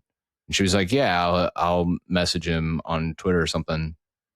And yeah, we just connected after one collab, started talking on Discord, created this thing that we have here, the podcast, the community we built. And then, Brandon reached out to Mags and he hit me up and was like, hey, I have this really cool idea for an episode, right? What if we did like top 10 Switch games or whatever? We got Mags, who's a big Trails person, writes for Nintendo Force. And, she has a lot of experience, plays on the Switch all the time. And then we had Eli on in that episode. We just had a blast. That was one of our like really unique, interesting episodes. If you haven't watched the top 10 like competition game list thing that we did, that was fun. That was Mag's first episode, and it was very fun. We should do something like that again because that was very, very, very interesting. Yeah, and just as a short story for how that went. Slam and I immediately were like, Mags is perfect and we should keep her on. But then Slam was like, Brandon, you need to calm down. Like, we don't want to scare her away. I was like ready to be like, would you like to stay forever? And so we had to invite her back on and play for a few episodes for a bit. Yeah. Which was very difficult for me because immediately I was just like, this is it. Let's do it. What was awesome was like Mags was hitting us up with new ideas for new episodes before she came on. And she was like, these are some interesting things I want to talk about. And I'm like, yes. It all worked out. Come on. We'll talk about those things. And yeah, here we are. We have an awesome community. 3.5 hours worth of questions from you guys. You know what I mean? Like, yeah, seriously. This is huge highlight. Some of the most fun I've ever had, and I'm happy to be here with you guys. Love you guys. Yeah. Oh, I gotcha. love you too, buddy. Yep. All right. Well, that was special. Let's go to the next one. From Swanland. As much as I'm a gamer, I'm just as passionate about reading. What are your favorite passions that exist outside the gaming industry? Any favorite books or authors, favorite films, etc.? Ooh, I love movies, anime, football, food. Oh, football. Favorite team, Dallas Cowboys. Let's go. Right? Come on. We'll win a Super Bowl sometime in my lifetime, maybe. I watched us win 3 when I was a little kid. Haven't done anything since then. A couple people in the Discord will be happy with that. Food. I'm spent a large portion of my life in New York City, so I've eaten a lot of really amazing food at some really amazing restaurants. I love trying new foods, going out to restaurants, experiencing that type of thing. Love anime, One Piece, a lot of modern anime. I listed those before. Movies, I love horror movies. I know it's like kind of a weird thing, but I love horror movies. Almost every single time I watch a movie, I am like sitting down. I'm like, I want to watch a horror movie. And sometimes that's some like weird B movie that's just absolutely terrible, but I enjoy watching them. I also enjoy Adam Sandler movies. He does. I've seen every one of them 100 times. When we were at PAX, dude, we watched so many Adam Sandler movies. Brandon had seen none of them, dude. I'm like, how have you not seen this movie? Everybody's seen this movie, but he enjoyed it. There were a couple of them where you were like laughing hysterically the entire time. Well, Happy Gilmore too was like not like I have seen Happy Gilmore, and then you put on the new one. I didn't even know there was a new one, but this guy kept being like, "Oh yeah, we're gonna watch a movie," and then he would like go take a shower for half an hour, and I was just sitting there watching the movie. That's too funny. This guy he was just like, I'm gonna learn you in the ways of Adam Sandler. Yeah, love those movies. But yeah, that's it for me. I love all kinds of stuff outside of games. Yeah, me too. I'm a huge fan of wrestling. Love WWE, and then I also love reality TV competition shows. Like that's cool. Survivor, Big Brother, Amazing Race, Traitors. Oh my gosh, it's just one of my, like, me and my husband, we love to watch those together and just see like all the plotting and strategy and everything. And so those are a couple of things that I love. I also love working out and lifting weights. That's like another huge like hobby activity that takes up a lot of my time. So I really enjoy that, and just trying to like get stronger and learn new exercises and different things like that. And then lastly, I play the bass guitar at my church. And so music is a huge part of my life, and it's always kind of been something that I've had like that's taken up time. I was in band in middle school and high school, and then I played in band at church, and I have since then. And so it's just always been something that's there, and I just love just having that as something that I do, and just like have it be a part of my faith as well. So those are a few things beyond gaming. Plot twist. Don't let Mags fool you. She also likes football. She does. And has a favorite team. Go Steelers. Who is that team? There you go. Thank you. Yep. Plot twist. The YouTube channel that Mags is going to create is actually a bass channel, not a gaming channel. She's gonna be slapping that bass. Yeah. Right on camera. Yeah. I am not into football, which makes some of our group conversations kind of hilarious. Packers. Yeah, that's been my joke. And one time I made the joke not knowing that it was actually relevant to Slam, and he was like, "You looked that up to troll me," and I was like, "I was just making a joke, man." Weird coincidence is all. Yeah. It really was, because I used to just say that for we'd go to a baseball game, and I used to say, "Yeah, go Green Bay," because I was just being an idiot. Do you believe in Mags? I do in this one instance. Yes. Okay. Yeah. In this one instance, yes. Anyway, as to what I do enjoy, I'm a bit of a coffee snob, so I like doing pour over coffee. Going to like a farmer's market and getting like locally roasted beans that are like single source and organic and all that kind of fun stuff. I've like gone down the organic food rabbit hole and have gotten into exercising. So going to the gym and doing that stuff as well. fun fact, I've lost like 120 plus pounds over the years from doing all that. So amazing. Congratulations. Thank you. Yeah. So congrats, buddy. That's been big. What else? What other like hobby? Oh, I really love digging into theology. So I've gotten a whole bunch of like different theology books, and I'll either do audiobooks or I'll read them. So that's something that I really enjoy. I mean, I guess for authors, some of the Puritans, like John Owen, they just some of those guys, like it's kind of a hard read, but those books are so freaking good. But yeah, otherwise, I mean, I enjoy watching movies, but honestly, if I'm not watching a movie with somebody, I probably won't do it by myself. Same. Yeah. So love movies, TV shows too. There was that one time I watched like the whole ER series for some reason, which is really long. It's like 15 seasons, like 27 episodes. Oh my goodness. Yeah, that's a long series to just watch. It's not even that good. It's not even that good. After this is why people wonder how you get stuff done, Slam. He's like, I was downplaying how much I actually sleep. I just don't. Sleep doesn't exist. 0 hours of sleep. 0 hours. Or I'm just incredibly productive. Brandon, that could be it too. It could be. All right. We have just a few more questions left. So from Raylix, we have, what's a continent you haven't visited but dream about visiting one day? You guys go first. Yeah, for me, Asia. In fact, we're going to make that dream come true this year via a trip to Japan, which is super, super exciting. So I've always loved Japanese culture, not only because of like gaming, but just in general. I've just always been so fascinated with it. And so, yeah, super excited to get to do that pretty soon. Yeah, Asia and Japan for me. I would love to go sometime in the next couple of years, but I have not gone yet. That's the same for me. I've been to Europe multiple times.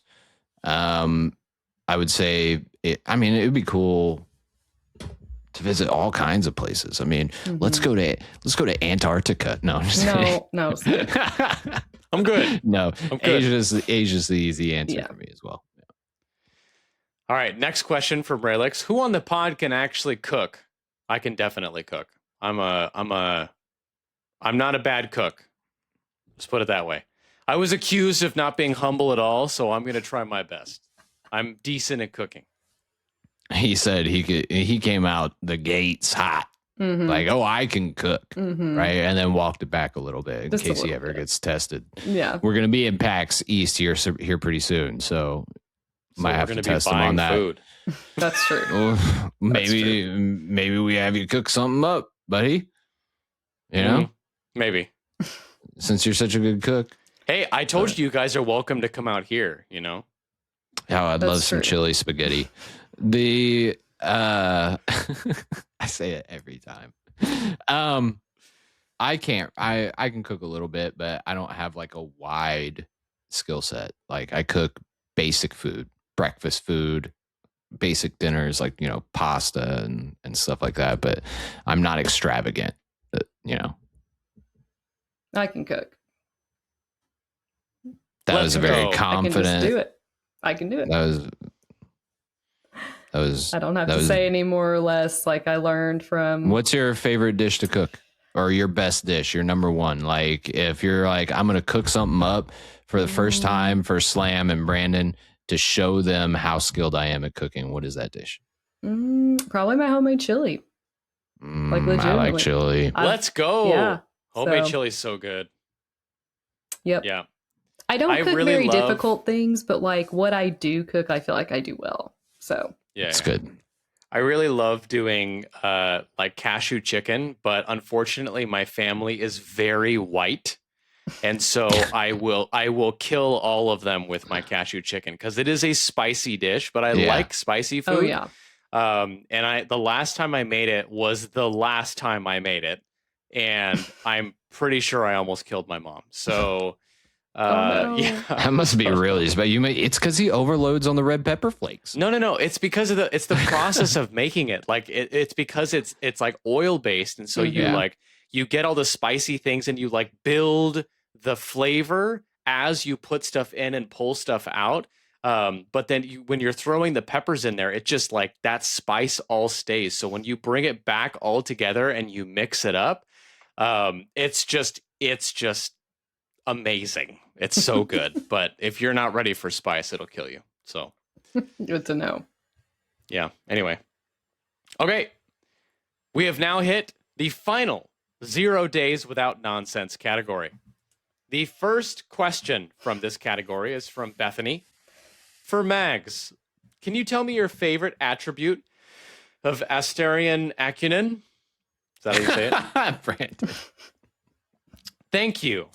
Actually, I need to know Zany and Brandon's thoughts as well, because everyone loves our BB girl vamp, Obs. Defer to Mags on this one. Favorite attribute? Probably his sassy personality. Because this man he just has the sass, and he can rip you to shreds, and he's hilarious. So that's what I would say. Hopefully that's enough for Bethany. Totally 100% agree and know exactly what she's talking about. So there you go, Bethany. Mm-hmm. Yep. This is totally an inside joke that me and Brandon are definitely a part of. Mm-hmm. Yep. It's her favorite character from Baldur's Gate. So she's Asterion. So she's asking.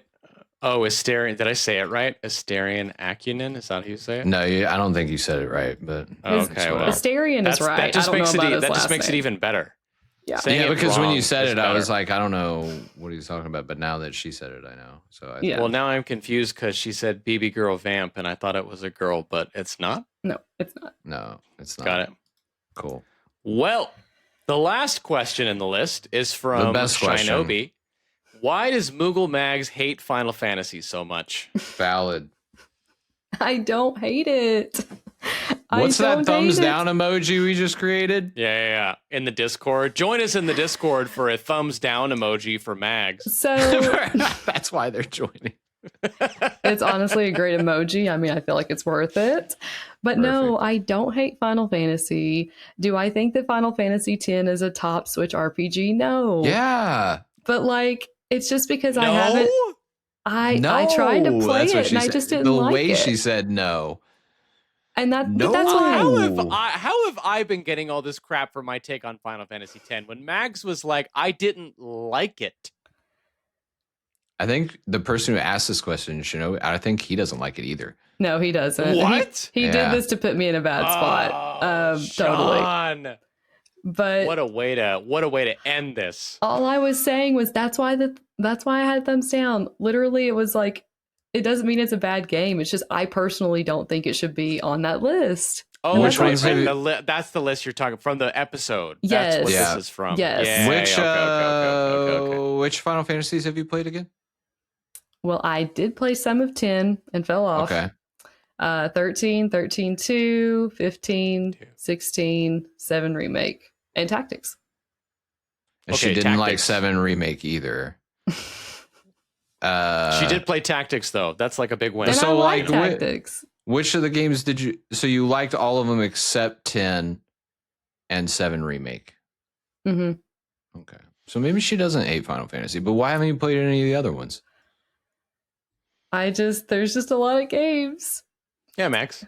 And I need more time to play them all. Final Fantasy 1, 2, 3, 6, 4, 5, 7, 6, 9, 7, 8, there you go. 9. I know. Okay, I know. I get it. Final Fantasy 12, Final Fantasy 14. Haven't you played 15? He's just going. Yeah, I played 15. Okay, that was on your list. Mm-hmm. Cool. Yep. I didn't like 15. I know. So I guess that evens it out. Yep. Because I think 15 is terrible. Yeah. But I don't hate it. And I actually enjoyed some of them. So I'm not going to humor that thought. 4, 6, 7, and 9. You need to play those games at the very least. I agree with Brandon. Yeah, at the very least. I really want to play 6 at some point soon, and I have it. So I do really think you would like 9. Okay. I do think you would like it a lot. I think it fits. I think it fits with the games that you enjoy. Okay. So noted.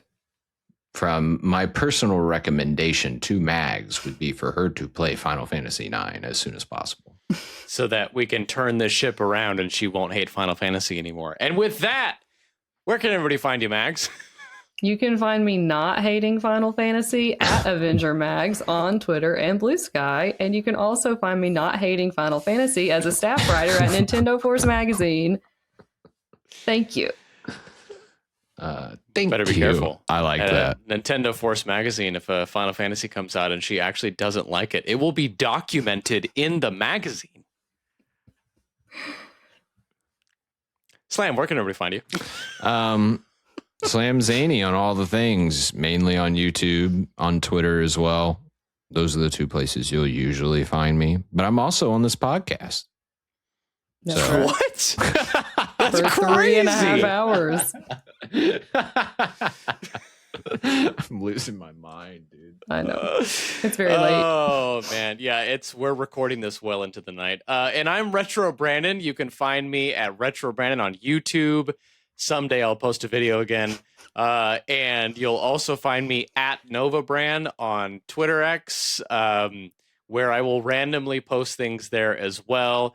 But hey, you can also find me on this podcast. So he loved that. Subscribe. So great. Subscribe, join the Discord, join our membership if you want to keep asking us questions every week. And thank you, everybody, again, for your support. Thank you so much for getting us to 1,000. This is a big milestone for us. We're very excited, and we're excited to continue growing. Here's the 2,000 next, and let us know in the comments what you thought about this and if you had any other questions. And we will see you all on the next one. See you on the next one. Later.